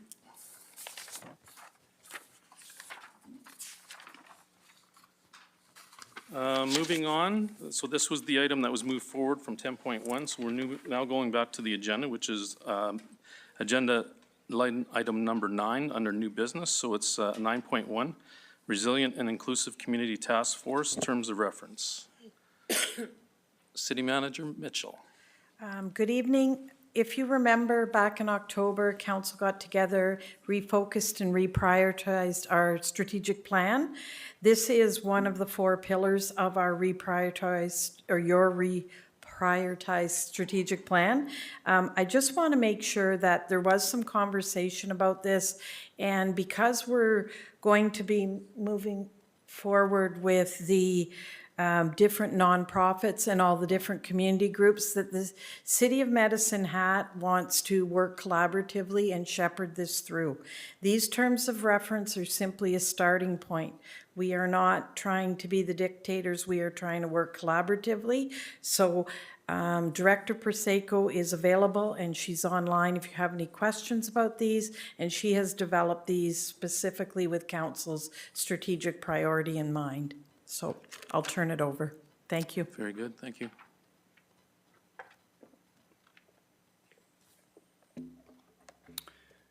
Thank you, and through the chair, I'd like to begin by commending Director Prosecco for her strong work on this file. The recommended motion is that City Council confirm support that the preliminary terms of reference for the Resilient and Inclusive Community Task Force are in alignment with Council's expectations and priorities. On October 21st, 2024, City Council approved a motion to accept and ratify the focused City of Medicine Hat 2024 to 2026 strategic plan. The plan includes 4 focused priorities, including priority number 2, build a resilient and inclusive community.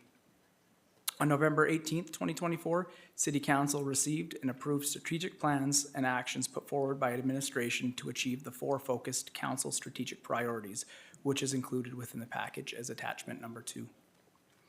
A strategy connected to priority number 2 is the development of a task force to lead a provincial, municipal, community urgent response to social disorder. The goal is to have a task force established and populated with terms of reference in place by the end of Q1 2025. Additional measures of success include the public being informed of the task force's work through regular updates, as well as the creation of an action plan by the task force, which is intended to be approved or confirmed by council. In terms of public participation, the public will be informed of the task force through regular updates, as mentioned previously. Regarding alternative options, this item is in response to focus priority number 2, which has already been approved by council. Administration is prepared to adjust the approach based on any direction or feedback received by council. Pending support from council, administration will reach out to the approved task force membership list to invite participation and organize a date for the inaugural meeting. And I'll proceed by providing a brief overview of the draft terms of reference. Communities that are resilient and inclusive are inviting to residents and visitors. Visible signs of homelessness, addiction, poor mental health, poverty, and social isolation can be unsettling and negatively impact a community. A lack of appropriate services, poor urban design and planning, an absence of enforcement, and stigma can exacerbate challenges experienced by a community and its residents and visitors. The increasing incidence of public disturbances, antisocial behavior, sleeping in public, indecent acts, and visible illegal drug use have raised concerns among local community members. Addressing these issues requires a coordinated and comprehensive approach. The Resilient and Inclusive Task Force's purpose is to develop and implement strategies and actions to bolster community capacity, enhance community safety, and promote social cohesion. The objectives of the task force are to develop and recommend strategies and actions within 6 months to reduce the impacts of homelessness, mental health, addiction and poverty, balancing individual and community needs. To coordinate efforts among various interest parties, including various levels of government, law enforcement, nonprofits, and private and community organizations. to inform action plans through data, best practice, and engagement with a willingness to be innovative in creating Made in Medicine Hat solutions, to monitor and evaluate the effectiveness of implemented strategies, to engage with the community to raise awareness and foster cooperation. And the task force's scope of work includes identifying specific challenges being experienced in Medicine Hat and the effects on the community, conducting an analysis of associated incidents and trends, reviewing existing related policies and programs, developing an action plan with short-term and long-term goals, including consideration for a navigation center, facilitating collaboration between interested parties and individuals, providing regular reports on progress and outcomes to partners and the broader community. The task force is intended to be comprised of representatives from the City of Medicine Hat, Mayor, City of Medicine Hat Public Services Committee Chair, the City of Medicine Hat Executive Member, the MLA for Brooks Medicine Hat, MLA for Cypress Medicine Hat, MP for Medicine Hat Cardston Warner, Medicine Hat Community Housing Society, the Mustard Seed, Mawassan Friendship Center, Medicine Hat Police Service, Alberta Health Services, the Chamber of Commerce, and 2 public members. Furthermore, the roles and responsibilities of membership include the chairperson to lead the task force, organize meetings, promote collaboration, and ensure the development of an agreed-upon action plan. Members to actively participate in meetings, contribute to discussions, share knowledge and data, and support the development and implementation of an action plan. Secretariat to provide administrative report, including scheduling meetings, preparing agendas, and documenting minutes. In terms of meetings, the task force will submit monthly progress reports to City Council for awareness and communication to the broader community, and an annual report will be prepared summarizing activities, achievements, and recommendations. The task force will be established for an initial period of 1 year with the possibility of extension based on the evaluation of its effectiveness, and Secretariat support will be provided by the City. Finally, the terms of reference will be reviewed and confirmed at the onset of the task force and annually after that. The document may be amended as necessary to reflect changing circumstances and priorities. At this time, I'd be happy to take any questions from council. Councillor Van Dyke. Yes, thank you. Through the chair, I had a question around the reporting portion of this. So the duration of this task force is a year, but it only has an annual report. And then it talks about submitting monthly progress reports to City Council. Will those reports come to open council meetings for the public's awareness as well? Or will those just be coming as information internally? Or I'm just wondering, I think a big part of what we're hearing in the community is that the public wants to see that action is being taken, that people are working collaboratively to, get ahead of some of these issues. So I'm just wanting to make sure that the public will be able to have access to the work coming out of this group. Sure, thank you, and through the chair to Councillor Van Dyke. This is very flexible.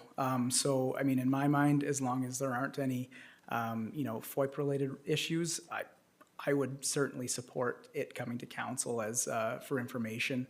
But that's certainly up to council, whatever you guys would like. It's, like I said, this is very flexible, but I think that would be a great idea.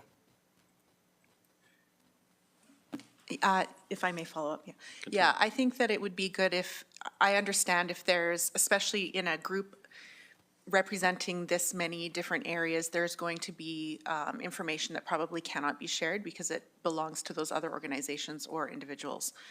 But I think it would be important to have what can come through council in an open setting to come so that, especially the people being particularly impacted by some of these issues in the community, they can see what the work is happening around it. Thank you. Through the chair to Councillor Van Dyke, I couldn't agree more. Thank you. Councillor Sharps. Thank you, and through the chair, just a quick question about, do we have a decision on who's chairing yet, or is that going to be an internal? Okay, and how are we recruiting the 2 open members? And is that going to be a decision of council or a decision of the committee? Sure. Thank you, and through the chair to Councillor Sharps, we haven't made a decision on that, but I would assume that we would advertise in a similar fashion as we do for SDAB members, et cetera. So standing committee protocol, probably coming back to council as recommendation. City Manager Mitchell, would you like to respond? Thank you through the chair and to Councillor Sharps. Just being conscious that we're not driving this, we want to make sure that the first initial meeting, we have that conversation with the group. So we didn't want to predetermine anything at this time. Including all of it, like including all of it? Yeah, Okay. we just wanted to make sure that the group was comfortable. We had draft terms of reference. We're just trying to be the shepherds, not the driver. Yeah, thank you. I appreciate that. And the only reason I ask is, as you can imagine, I just put a different view on it. When I'm looking at all the stakeholders, it's all, it's all the nonprofits. It's like there's no businesses in there. So, and they're the ones that are indirectly impacted. So I know the chamber's in there, but not all businesses are chamber businesses. So just not to be exclusionary in our inclusivity. Sometimes that gets a little taken away from us. And then when is the goal to have this up and running? Thank you. Through the chair Yesterday. to Councillor Sharps, as soon as possible. So what we're looking for today is an indication from council that, that we're on the right page right now. If we can get that feeling, then we would be going forward right away. I appreciate City Manager Mitchell's comments. I think all we're trying to do here is, there's a lot of good work going on. We're trying to consolidate it under one umbrella. There's certainly no, like has been mentioned, there's no intent to dictate. It's just bringing everybody together and rowing in the same direction. So, and good point made on lack of business representation. That's certainly something that I would likely consult with the chamber for, but we can certainly extend this list and have some business representation. I appreciate that, and I just want to say, I appreciate that you're taking the lead on this. I don't think that people understand, or, there was comments made that you're maybe shepherding, or not shepherding this, but being assertive with it. And from the business community, whether you're downtown, the first person we blame is the city. So our expectation is the city. So, sometimes when you're taking that lead, it's because you're getting all the phone calls from all of us, people saying, what are you doing? What are you doing? Because at the end of the day, we're paying you taxes. So, yeah, that's exactly who we're going to hold accountable. So I appreciate that, and I'm sure all of us will be following it closely. Any other questions, comments? Actually, before you do that, I'd just like to make a comment as well. Interesting, and I appreciate the fact that this is now an action plan. Certainly, when this council met on our strategic planning just not too long ago, and I'm happy to see that it's in front of us. And I guess during that conversation, I do recall that we wanted to do a call to action, but I'm not so sure that, and I guess I'll just take a page off what Councillor Sharps indicated, but didn't go down that road fully when she started talking about the chair. And I'm hoping, as a suggestion, that we certainly ratify this and move forward, but I'm hoping that the chair becomes maybe not an elected official or a city staffer.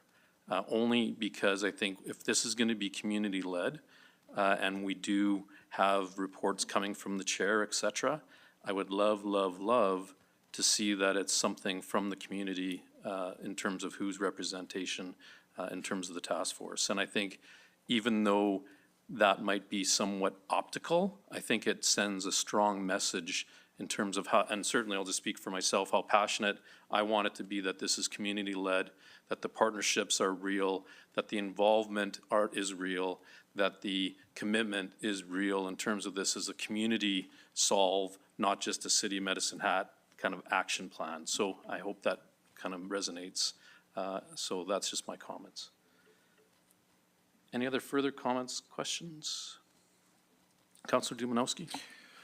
Through the chair, I didn't know if we were going to have the motion first, but I do have some comments. Not belaboring the point, but I appreciate that the motion before us is in alignment with our revised strategic plan. I think kind of working backward, I think the city manager's point about shepherding this is an important set of terminologies to overlay on this. We're not taking control. We're trying to shepherd it. Councillor Hirsch and I had the privilege of attending the Canadian Association of Police Governance Conference as members of the Police Commission this past August in Halifax. And as you can imagine, membership of community commission members and chiefs and executive and community at large were represented at that conference. And one of the unified themes that was certainly identified immediately and spoken to throughout the conference was the necessity, and I will reiterate, the necessity for municipal government to do exactly what we're doing here in order to see meaningful movement on these kinds of issues move forward. Not to create the illusion to the public that we will have an immediate remedy, regardless of our role. This is a multifaceted, complex, multi-level, community-based decision and task force that will have to come together to make some meaningful improvements, if you will. Social disorder is very complex and certainly is every community's challenge right now. But I'm very happy that this council has decided to make that a priority. And even though there are a number of months left over, as identified in the timelines here, there is opportunity to move this forward. This isn't about creating certain outcome or certainty around outcome before an election, whoever chooses to be back at this table in next October, or the public puts back here rather. This is about creating that dialogue and moving it forward. And we don't have an option, quite frankly. There are significant resistance and challenge and frustration in the public. So we must work together. But I will just end on that point that in order for these kinds of things to move forward, municipal governments need to take a shepherding role and activate these types of dialogue. And I'm very happy that this council and our staff are on board. Thank you. Thank you, Councillor Dumanowski. So with that, at this point in time, I might just ask if anyone had a motion to put forward. Invite it now. I can do that, Mr. Chair. I move that council confirms support that the preliminary terms of reference for the Resilient and Inclusive Community Task Force are in alignment with council's expectation and priorities. I'll second. Thank you, Councillor Dumanowski. Any other further questions or comments? Go ahead, Councillor Hyder. Sorry, I don't know if we're doing this or we're doing We this. could do it, but I saw your hand. I'm very observant. Thank you, through the chair. I appreciate the work that's gone into this, and Director Prosecco, I can't get it after 4 years. And Managing Director Hutter's team, like Councillor Dumanowski said, this is just something that we have to face and shepherd. I totally agree. Sign of the times in our communities across the country, so thank you. Thank you, Councillor Hyder. Councillor Knoll. Thank you, Councillor Hirsch, and through the chair. I do appreciate the work that's going into being a landing zone for all of the people in the community that have a stake in the outcome of this particular issue. I think that it's one that affects many people, some more than others. So your willingness to continue to kind of pump the brakes and not make any concrete decisions is prudent in my perspective, because it allows those decisions to be formulated in a unified way rather than in a linear and kind of the word that comes to mind is like a punch. It's like a push instead of a punch. So I appreciate the work that's going into it, and look forward to seeing momentum. It's a big problem, so thank you. Thank you, Councillor Knodel. Any other questions, comments? If not, we can vote.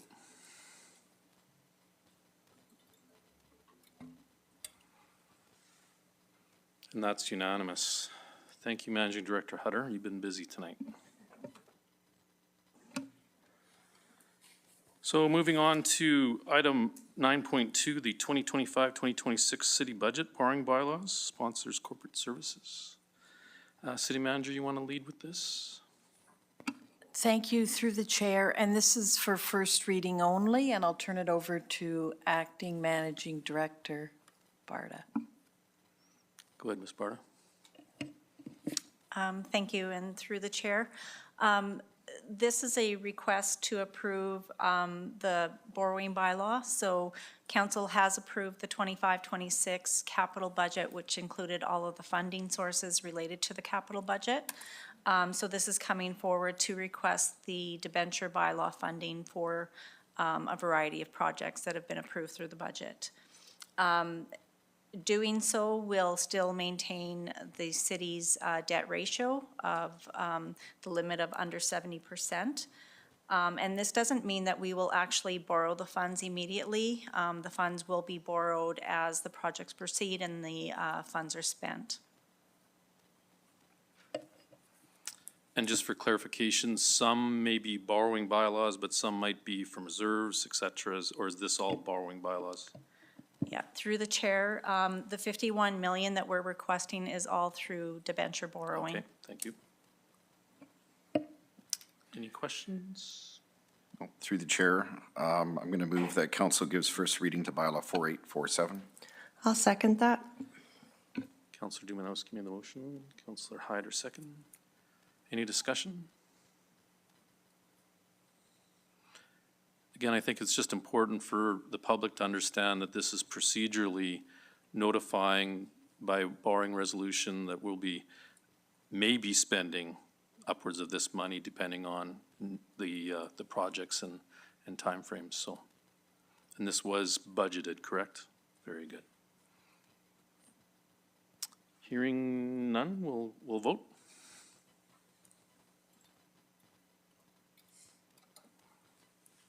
And that's unanimous. So we will move on to, and this was first reading only, so we're gonna move on to item number 9.3, the internal and external council committees. Councilor McGrogan?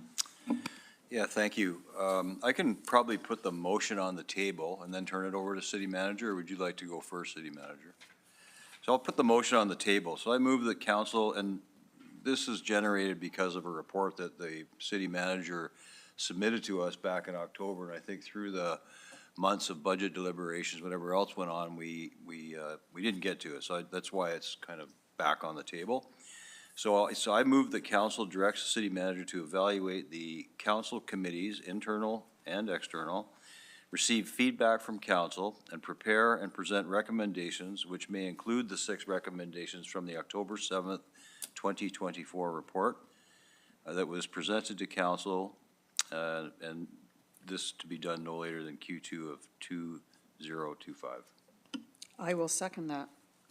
Got a mover and a seconder. Thank you. And I turn this over to the city manager? Absolutely. Go ahead, Thank city you. manager. Thank you through the chair. In the midst of the budget deliberations, and we did have quite a few budget meetings, I do believe this report was put forward, and there's a lot of recommendations on committees, reviewing committees, committees having terms of reference, various items. So I'm happy to see this brought forward, and I'm happy to see the timeline because I think it's manageable to get it back in front of council by Q2 of 2025. Thank you. Thank you, city manager. Any questions, comments? Councilor McGogan, go ahead. So I have a number of questions that just going through your report, and I'm wondering if you want me to ask all the questions, or do you want to go through this kind of one at a time, or how would you like it to look? Okay, I'll go one at a time. So just reviewing it and just, you know, to get some clarity, so limiting administrative committee to members of administration only. I understand, I think, your rationale, but could you just explain it for, I guess, the listening public and council, what the intention is? Thank you. Through the chair, we did a jurisdictional scan to mid-sized cities that were the same size as we were. I think either the committee itself needs to be renamed or it needs to be something like a governance committee. Anything else that was similar to an administration committee, which we have, which we vet things before they come to council or move on to one of the standing committees, is actually something that should be done by the executive or leadership team.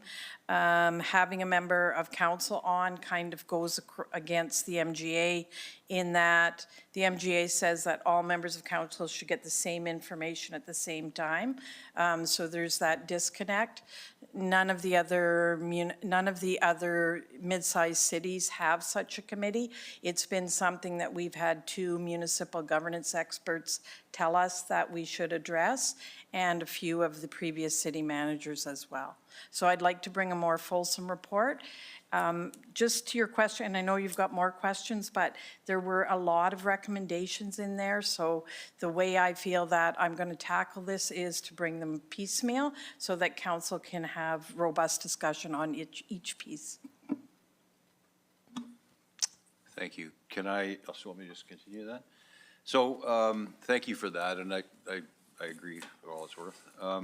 So number 6 is in your recommendations is the integration of the following boards. So a comment here, the boards have completely different functions and attract different members of the community. So we've got the Community Vibrancy Board, the Municipal Planning Commission, and Municipal Names Committee.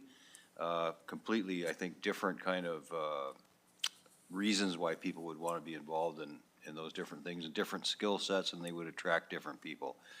So I think that there could be some work done on them. I don't know if integrating them is the way to go, but that's just my opinion, and I just wanted to share it for all it's worth. Yes, thank you, go ahead. Thank you, through the chair, to Councillor McGrogan. It wasn't integrate them together, it was integrate them in other committees where they would fit. So I do agree. But looking at them, for example, the Municipal Names Committee, not dismissing the value of the committee. When I first got here, when we met, we weren't even really sure who was on the committee because the last time they had met had been 4 years prior. Additionally, something like the combative sports, we know that there's been a decision rendered that will make these obsolete and provincially run. So we have to look at those pieces independently. Thank you. Yeah, thank you, that helps. And so I'll get to the Municipal Planning Commission as well, that I do have a comment on, but I'll wait to get to that. So then if I went down through your report to page 3, there's 6 committees that you named. And what I'm wondering is should there be I'd like your opinion about whether there should be a standing committee related to economic development as a separate standing committee, or do you see it fitting in to one of the committees that already exists?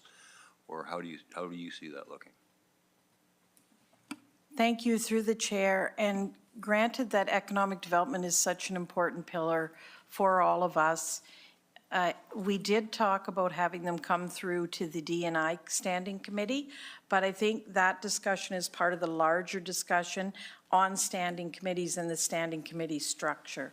And when we look at the whole structure, I do think that piece we have to look at as well. Should it be part of D&I, or will it get lost in the committee, and should it be standalone?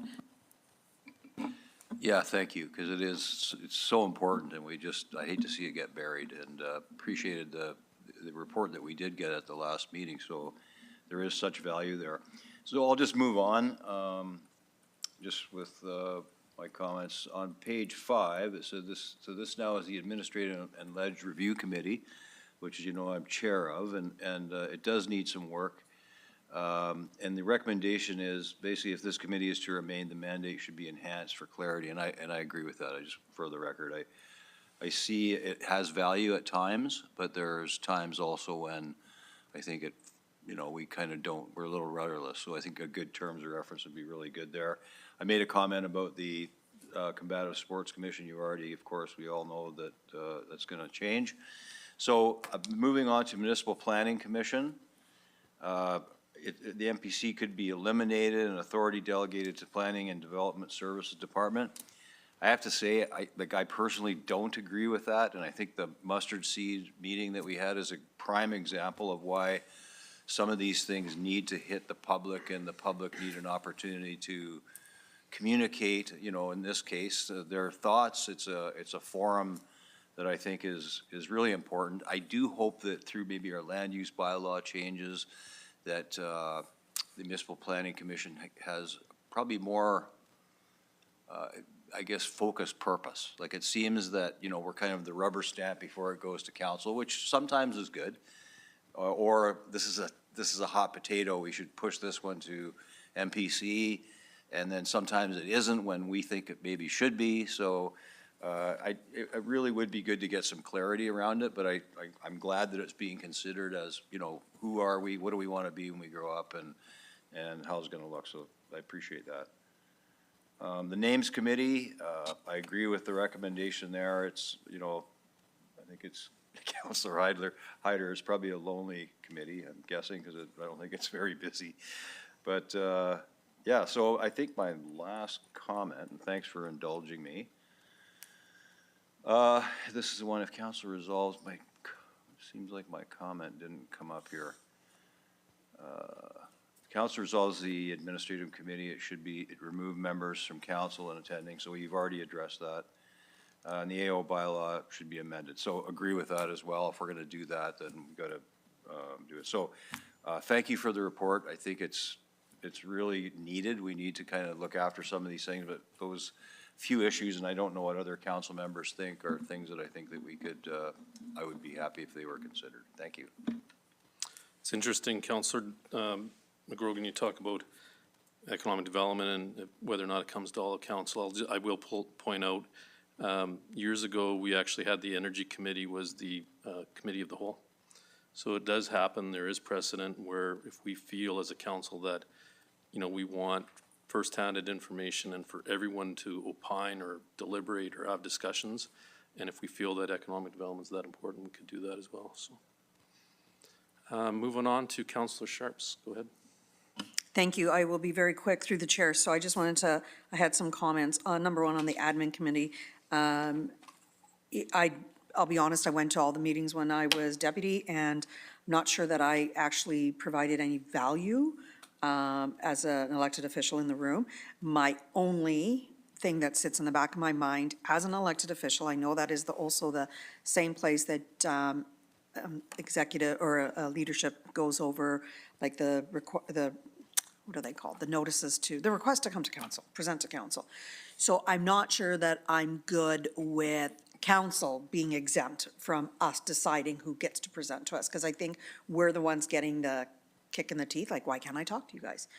So I think that we need to figure out a way that we're part of that conversation. But I didn't feel like we were valuable in any other way to admin committee. So in my opinion, so, but I look forward to your report. Economic development, so you did say in the last meeting that was going to report up through D&I, which is, I'm the chair of, and it's something that I have been thinking about, and I wholeheartedly think it actually needs to come to council as a whole. And I'm hoping that instead of waiting on that, maybe that's something we can execute sooner than later. As I just think that economic development is so important, and I don't want it to wait if we don't have to. And I definitely don't need it coming through D&I. Like, we're happy for it to just come directly to here and maybe stick to our council committees of the whole and make sure those meetings are happening. And then my last was, I feel like I'm copying him, and that just bothers me to no avail, but MPC, sorry. I cannot say as much that I disagree with that statement. There is no way in my mind MPC should be disbanded. So for two reasons, in my opinion, City Manager. And one is, I think elected officials are there to hear the community. And if we forfeit that responsibility to the planning and development, they already have a lot. I believe that they also need a balance where they are protected, and elected officials are making some of those harder decisions. I do believe, in my very humble opinion, if that would have been a planning decision, you would have had, like, it would have been a mess. There would have been both sides of either side of it would have just been so angry at City Hall. But reality is, it was the public with two members of council that made that decision. and it was accepted for what it was. So and that's just my opinion, but I look forward to the report. Go ahead, City Manager Mitchell. Thank you through the chair and to Councillor Sharps, just to go through your few items.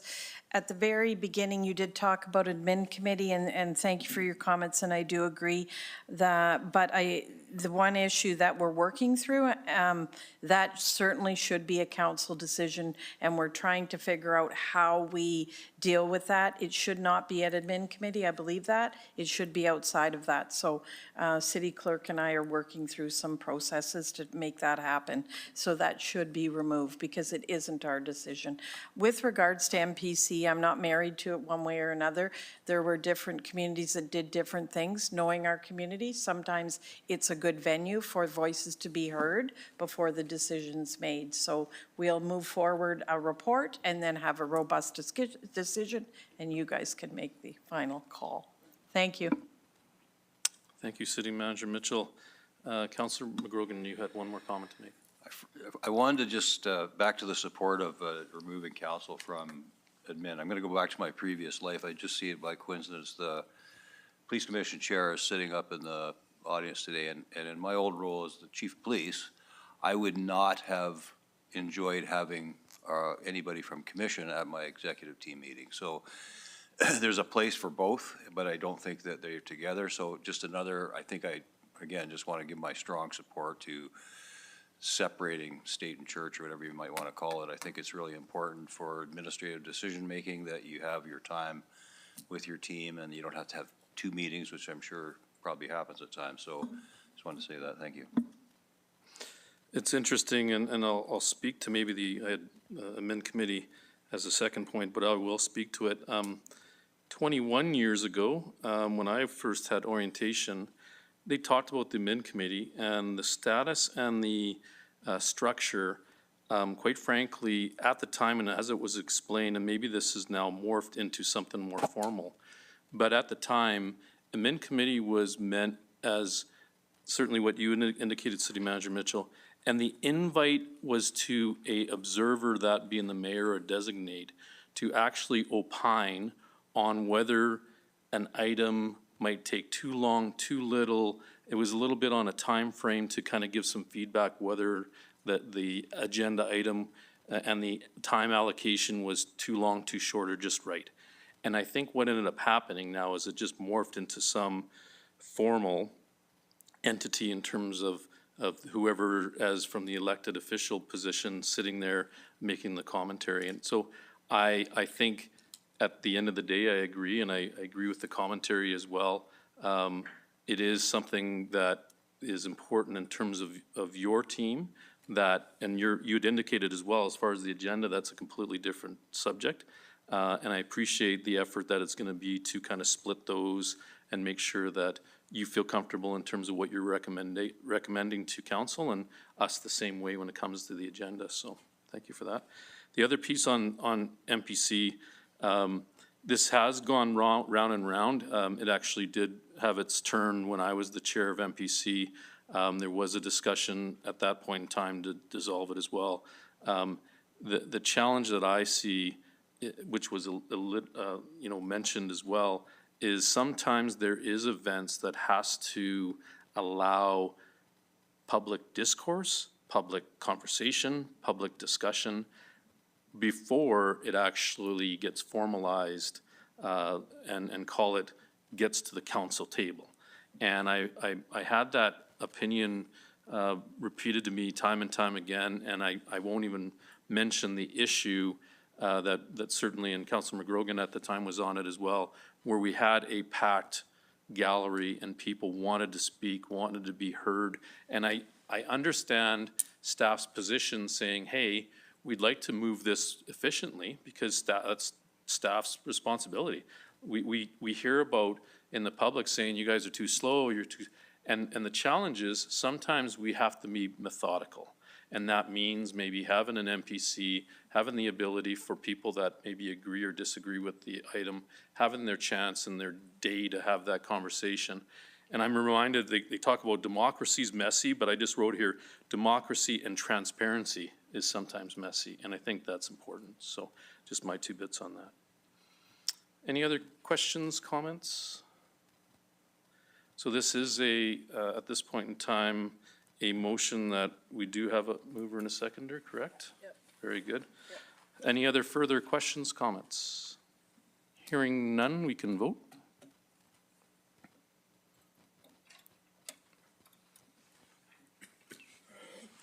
And that's unanimous. Thank you. All right, moving on in the agenda to item 9.4, the business licensing fees, and the sponsor is Councillor Sharps. Did you want to lead, or City Manager Mitchell, did you want to provide an introduction? Thank you, and through the chair, this has been an item that was brought forward at the last council meeting, January 20th. There was some concerns raised about the increase in fees, and I will turn it over to Councillor Sharps. Thank you. Thank you. I'm going to get the notice on the motion because I think there may be a few people that would like to speak. So I move that council directs administration to review the business licensing fees in bylaw 2339, specifically highlighting any changes that resulted in increases greater than inflation. Thank you. Do I have a seconder? I can second that. I'll second that motion. Sorry, I had Councillor McGrogan. Very good. Okay, so the item's on the floor. Let's have some discussion. Sure. So I will start this. There was several conversations, not just coming to me, but to all council. And it was actually, I'm going to let you know, it was Councillor Hirsch that actually instigated a conversation amongst council, and then I just took the lead as chair of D&I. However, having said that, we've all been a little bombarded about, hey, why are my rates going up? And I just went in and I normally pay 100, and I've kept MD Bohan in the loop through all these conversations so business owners are messaging us saying, I went to go pay my business fee, and instead of 118, I just paid 273. What the heck? And then I just got a new location, and now my change of use is 100 plus 260 is going to be 360, and all I'm trying to do is expand and actually bring more business and pay more taxes. So it just went on, and as people are coming in to pay their licenses, it's starting to get a little bit more heated. So I had reached out to Managing Director Bohan, and we all had a conversation about how do we get some information around this, and how did we come to this, and let's just have a more robust conversation. But in the interim, I always thought we'd also give council a chance to bring forward any issues in case they had any, because I know Councillor Hirsch did. So I will leave it with that. So before I recognize Councillor Van Dyke, a little bit of housekeeping, Councillor Sharps. In your motion, it lacks just a time frame. So I don't know if and maybe if we can get the motion back up. Absolutely. I apologize. My bad. Seconder as well. Yes. Are you happy for me just to rephrase that? Yeah, if you don't mind. I move that council directs administration to review the business licensing fees in 2339, specifically hiding any changes that resulted in increases greater than inflation. I feel like I'm going to get debt stares if I say end of Q1. Yeah? Okay. End of Q1 2025. Thumbs up from MD. Bohan. Okay, and is that satisfactory to the seconder, which was Andy. Councillor McGrogan? Okay, thank you. No, that's important. Thank you. We just need to put some time commitment on that, so thank you. So we got a clarification, support by the seconder, so let's continue with discussion. Okay, Councillor Van Dyke, thank you.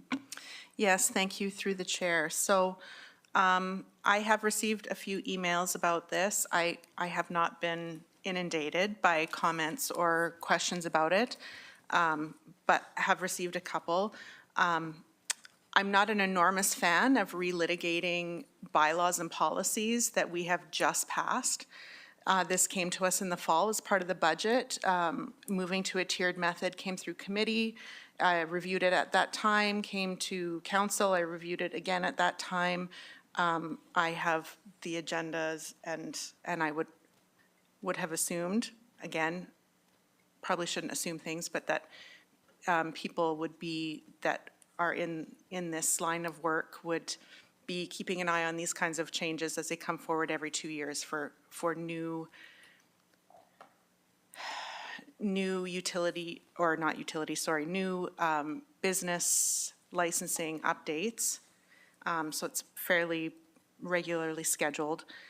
But I am willing to support this because I know it is important, and a lot of other councillors have talked about it, but my concern is about how much time we are asking administration to go back and review and bring us forward information after we have just passed this literally not even 2 months ago. So I'm wondering if the city manager or whoever could answer this a little bit about how much time it would take to collate information. Do you have to do extensive additional research?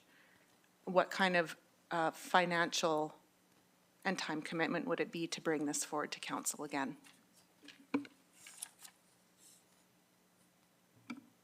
Through the Oh, chair. go ahead, sorry. Yeah, it's okay. Through the City chair, to Councillor Van Dyke, I appreciate your comments, and it is something that we did in a thoughtful manner.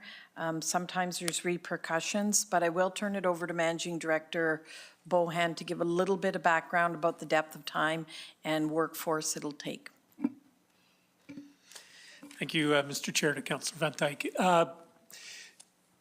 You are correct. It will take a little bit of time, but we are going to take a look at the, just the business license component of the full planning and development services fees.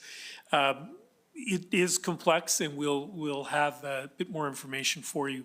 We have had 288 business license applications already processed this year, and but we'll take this away, and we should be able to get you a fulsome report through administrative committee, and then with a recommendation for council review by the end of the quarter. Councillor Van Dyke, go ahead. Thank you. So there would not be any additional budget ask for your team to be able to do this work and bring it back to council? Is what I'm asking. Thank you, Mr. Chair, to Councillor Van Dyke. We will work within the parameters of what we've got available to do, so we shouldn't need any additional funding for this analysis. Okay, thank you very much.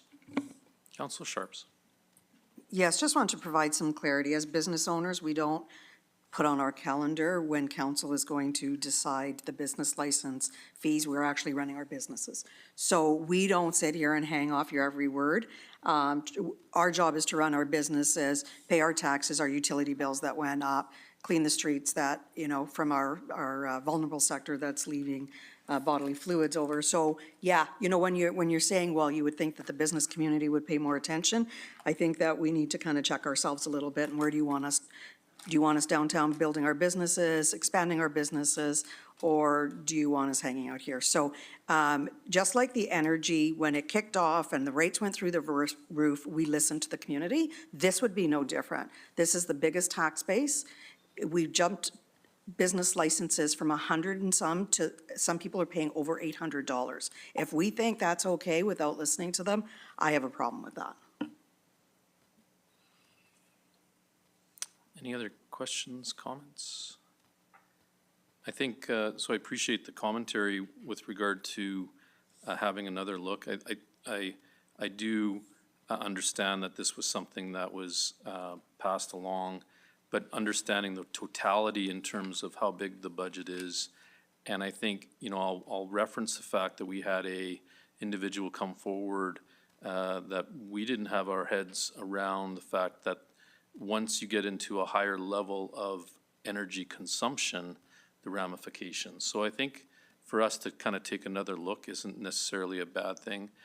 We need to obviously put a position in terms of what the rationale was and where we're at. And I think if in fact it was a goal to increase revenue, I appreciate that. That's something we all have to do and recognize. And that's just us as a city that has to either get their revenue by taxes and or fees. So I appreciate that. I think, as far as something to take a look at, I'm certainly not proposing that we go back and, amend anything this year, but I think it's just maybe some acknowledgement and a take back just to understand what the ramifications are. So I appreciate that commentary.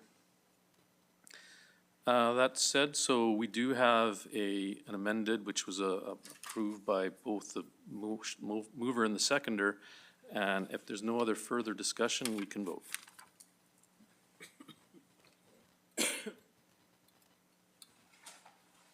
And that's unanimous. Okay, so moving on to item number 9.5, the advisory board recruitment. That was part of the agenda addition. Thank you, Mr. Chair. I'll introduce this motion. Certainly, go ahead. I move that council appoints the following to the Assessment Review Board. Garth Rowe, effective February the 4th, 2025 to December 21st, 2025. And that Dave Lafleur as an alternate member effective February the 4th, 2025 to December the 31st, 2025. This is a recommendation that came from the Admin and Ledge Committee to council. So Councilor McGrogan, does that motion reflect what you just stated? Because I thought I heard you say December 21st from Garth Rose, so just want to make sure. That's fine. I'll second. Okay, Yeah. okay, thank you. So we have a mover, seconder, discussion? Questions? Hearing none, we can vote.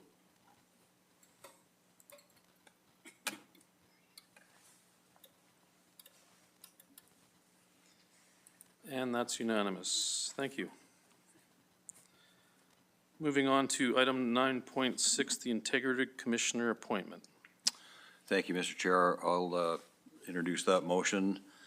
So I move that council appoints Kingsgate Legal as the Integrity Commissioner for purposes of the Council Code of Conduct bylaw 4805 for a 2-year term commencing on February the 4th, 2025. Second. Seconded by Councilor Sharps. Any discussion or questions? I have just a quick summary that I think would be helpful for the community and maybe just to refresh council, if you may. Absolutely. Go ahead, Councilor McGrogan. So thank you. So at the September 16th, 2024 meeting, City Council approved amendments to bylaw 4805, Council Code of Conduct, and directed administration to begin the selection progress for an Integrity Commissioner. A request for proposals was posted to the Alberta purchasing site and the city's website on October the 24th, 2024, and closed on November the 14th of 2024. The selection process was conducted in 2 phases. First, by the members of the Administrative and Legislative Committee, Procurement Supervisor and City Solicitor. All 4 proponents met the mandatory requirements and were able to present to City Council in a closed session on January the 6th of 2025. The proponents were then reviewed, evaluated by each member of council. Procurement staff collated the scores in stage 1, and the city solicitor collated the scores in stage 2, and confirmed the proponent with the highest score was Kingsgate Legal. They will begin providing this service to the city of Medicine Hat on February the 4th, 2025, with an agreement in place until February the 4th of 2020. It says 6. Does that not mean 7? Is it 2? 2 years? So, okay, so it's 2027 then. Is that correct? Thank you. Thank you, Councilor McGrogan, for the clarification. Any questions, comments? Hearing none, we've got a mover and seconder, so if we can vote.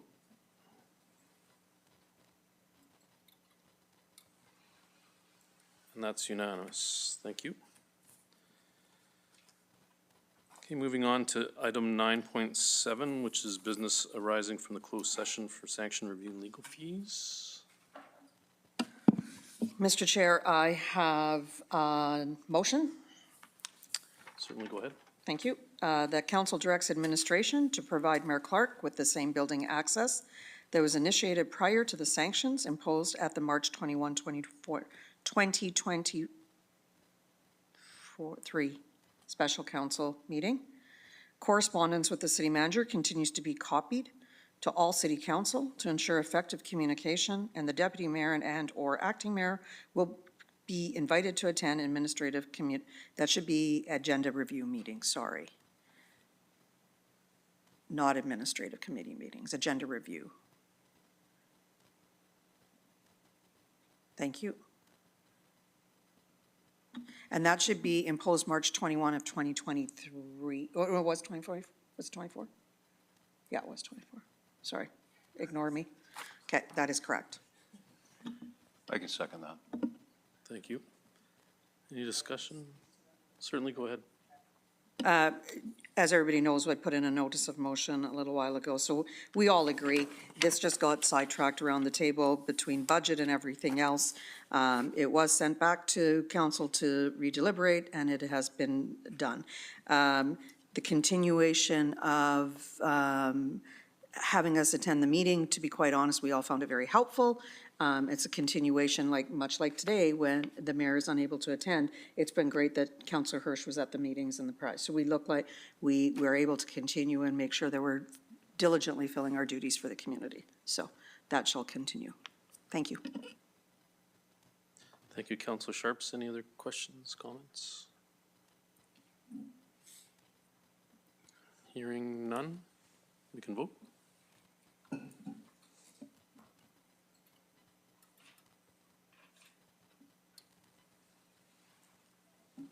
And that's approved. Moving on to item 10.2, as we dealt with item 10.1 prior. So 10.2, the appointment of assessment review board members. Did we do 10.2? Oh, I apologize. I didn't strike that off.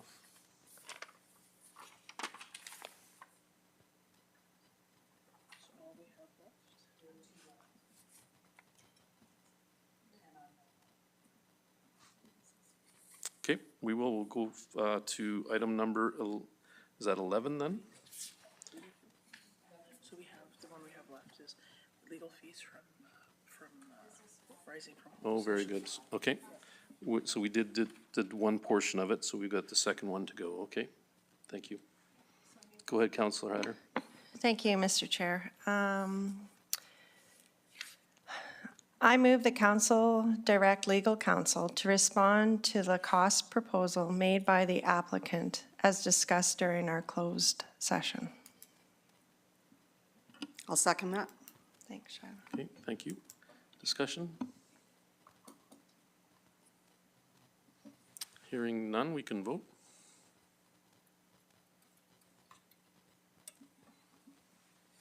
And that's unanimous. Okay. So now we are moving on to the notice of motion, which is item, We already did assessment review. Yeah. yep, that's what I was wondering about, but Yeah, that's okay. sorry, mine was notice of motion, but I believe that I have 2/3, so we can just make the motion. Well, we need to demonstrate that. Yes. So go ahead with your notice of motion, and then we'll formalize that into a motion. Sure. So the notice of motion is that I'm going to be giving notice that council directs city manager to present amendments to the procedure bylaw to provide clarity in such areas of notice of motion by Q2 2025. And if you wouldn't mind, I wouldn't mind adding notice of motion and written inquiries. They're just so complicated. Notice of motion and written inquiries. Thank you.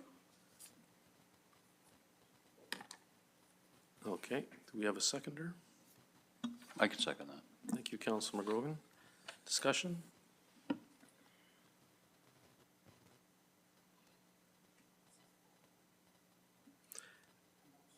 Well, so what this is going to be, well, to your point, if this is something you want to move forward to, and what we need is 2/3 for us to actually have this discussion and remove the notice of motion and make it a motion of this evening. So what we will do, and the next vote will be, just to clarify, is that we were going to look for 2/3 majority in order to have this move forward as a motion and put it on the floor tonight. So if we can, we will get the voting screen out. And again, this is 2/3 majority for us to have this discussion tonight.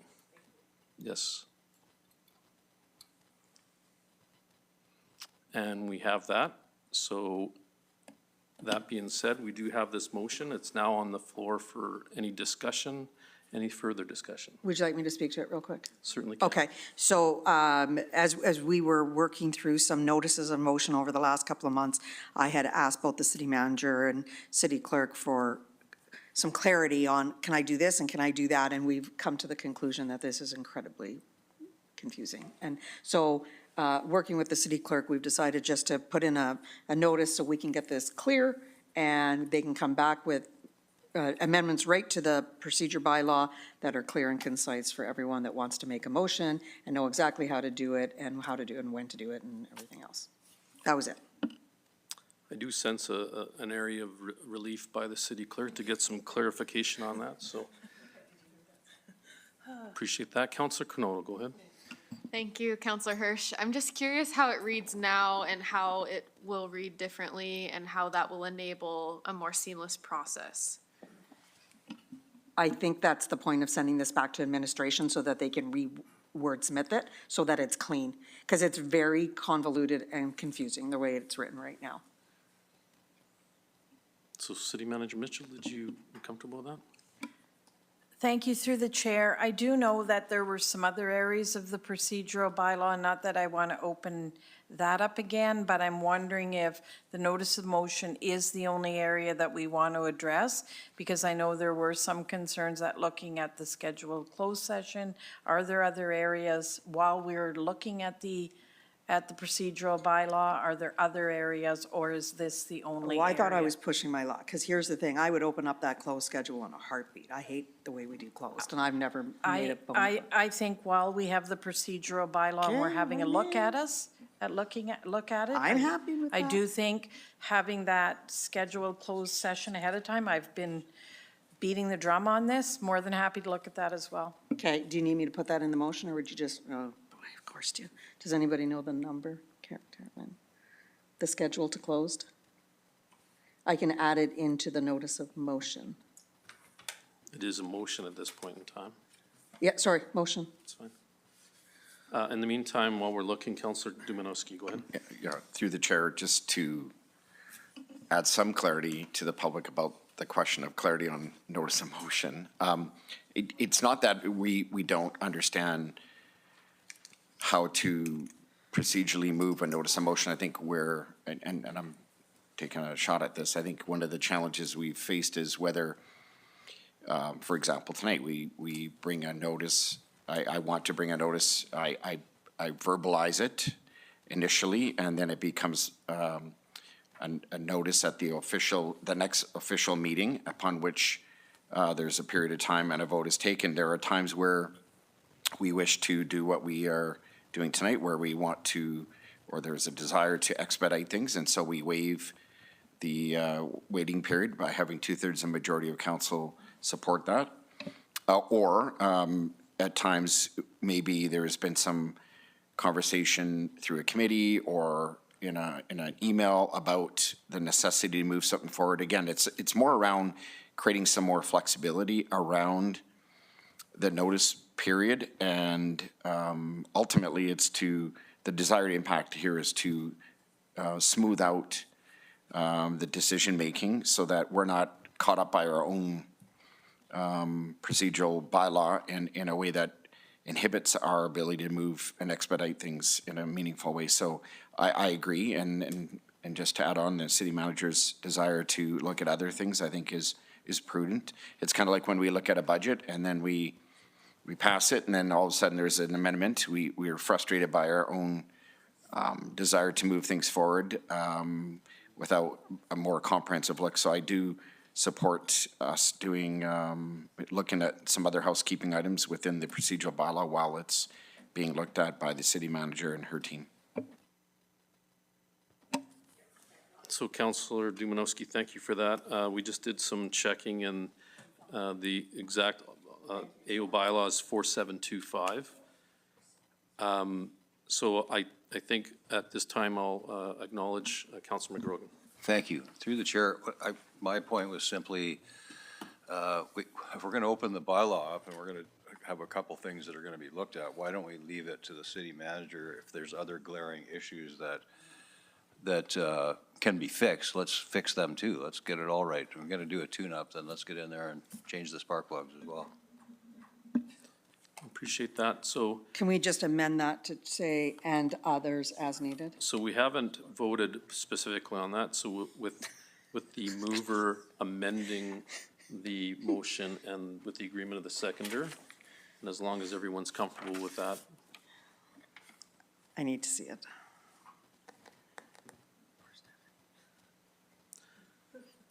It's been busy, Stephanie. Thank you for that. After, we can just change that to provide clarity in such areas as notice of motion and written inquiries, and any other area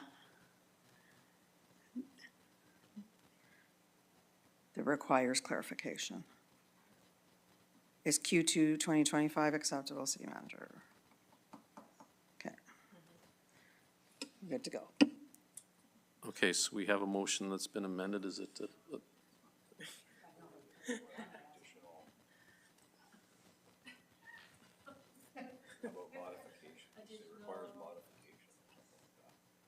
Amendments.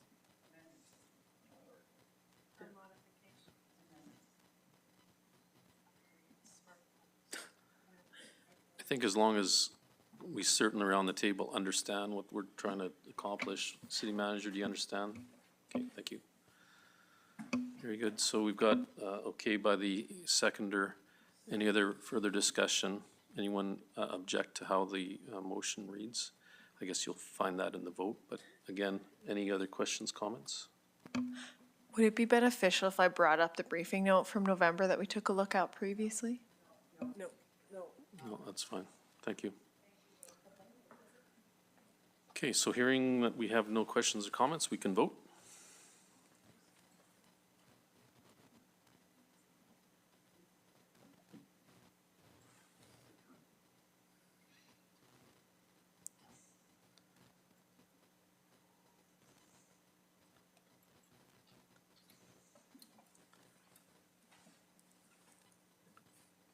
And that's unanimous. Thank you. Thank you for that. We will move on to item 11.2, which is notice of motion by Councilor McGrogan. Thank you. And through the chair, I'm just going to introduce this motion. I don't need a seconder tonight. I think it's just a matter of getting it on record. So my notice of motion is a request for policy and/or bylaw revisions related to electrical transformer upgrade and replacement. So there's a number of, this is almost a page long, so those of you that have the patience, please bear with me. Whereas the City of Medicine Hat owns its electrical distribution system, which controls, among other things, the management and replacement and upgrading of electrical transformers. And whereas over the past several years, the mover of this motion has been contacted by numerous electric distribution customers who are dissatisfied with the seeming lack of clarity and fairness regarding the upgrading and/or replacement of electrical transformers. And whereas the City of Medicine Hat distribution transformers are a piece of electric equipment which directly supports the customer's service needs. Transformers currently provide electricity for up to 10 individual services, load-dependent and subdivision-dependent. However, under the current replacement procedure, if a single customer requests additional service capacity which results in the need to upgrade the transformer, the customer must fully fund the entire cost to replace the asset to the betterment of all adjoining customers. The adjoining customers are not required to contribute to the transformer replacement, nor does the utility provider does the utility provide any funding required to contribute to the transformer replacement? No, funding towards the service upgrade.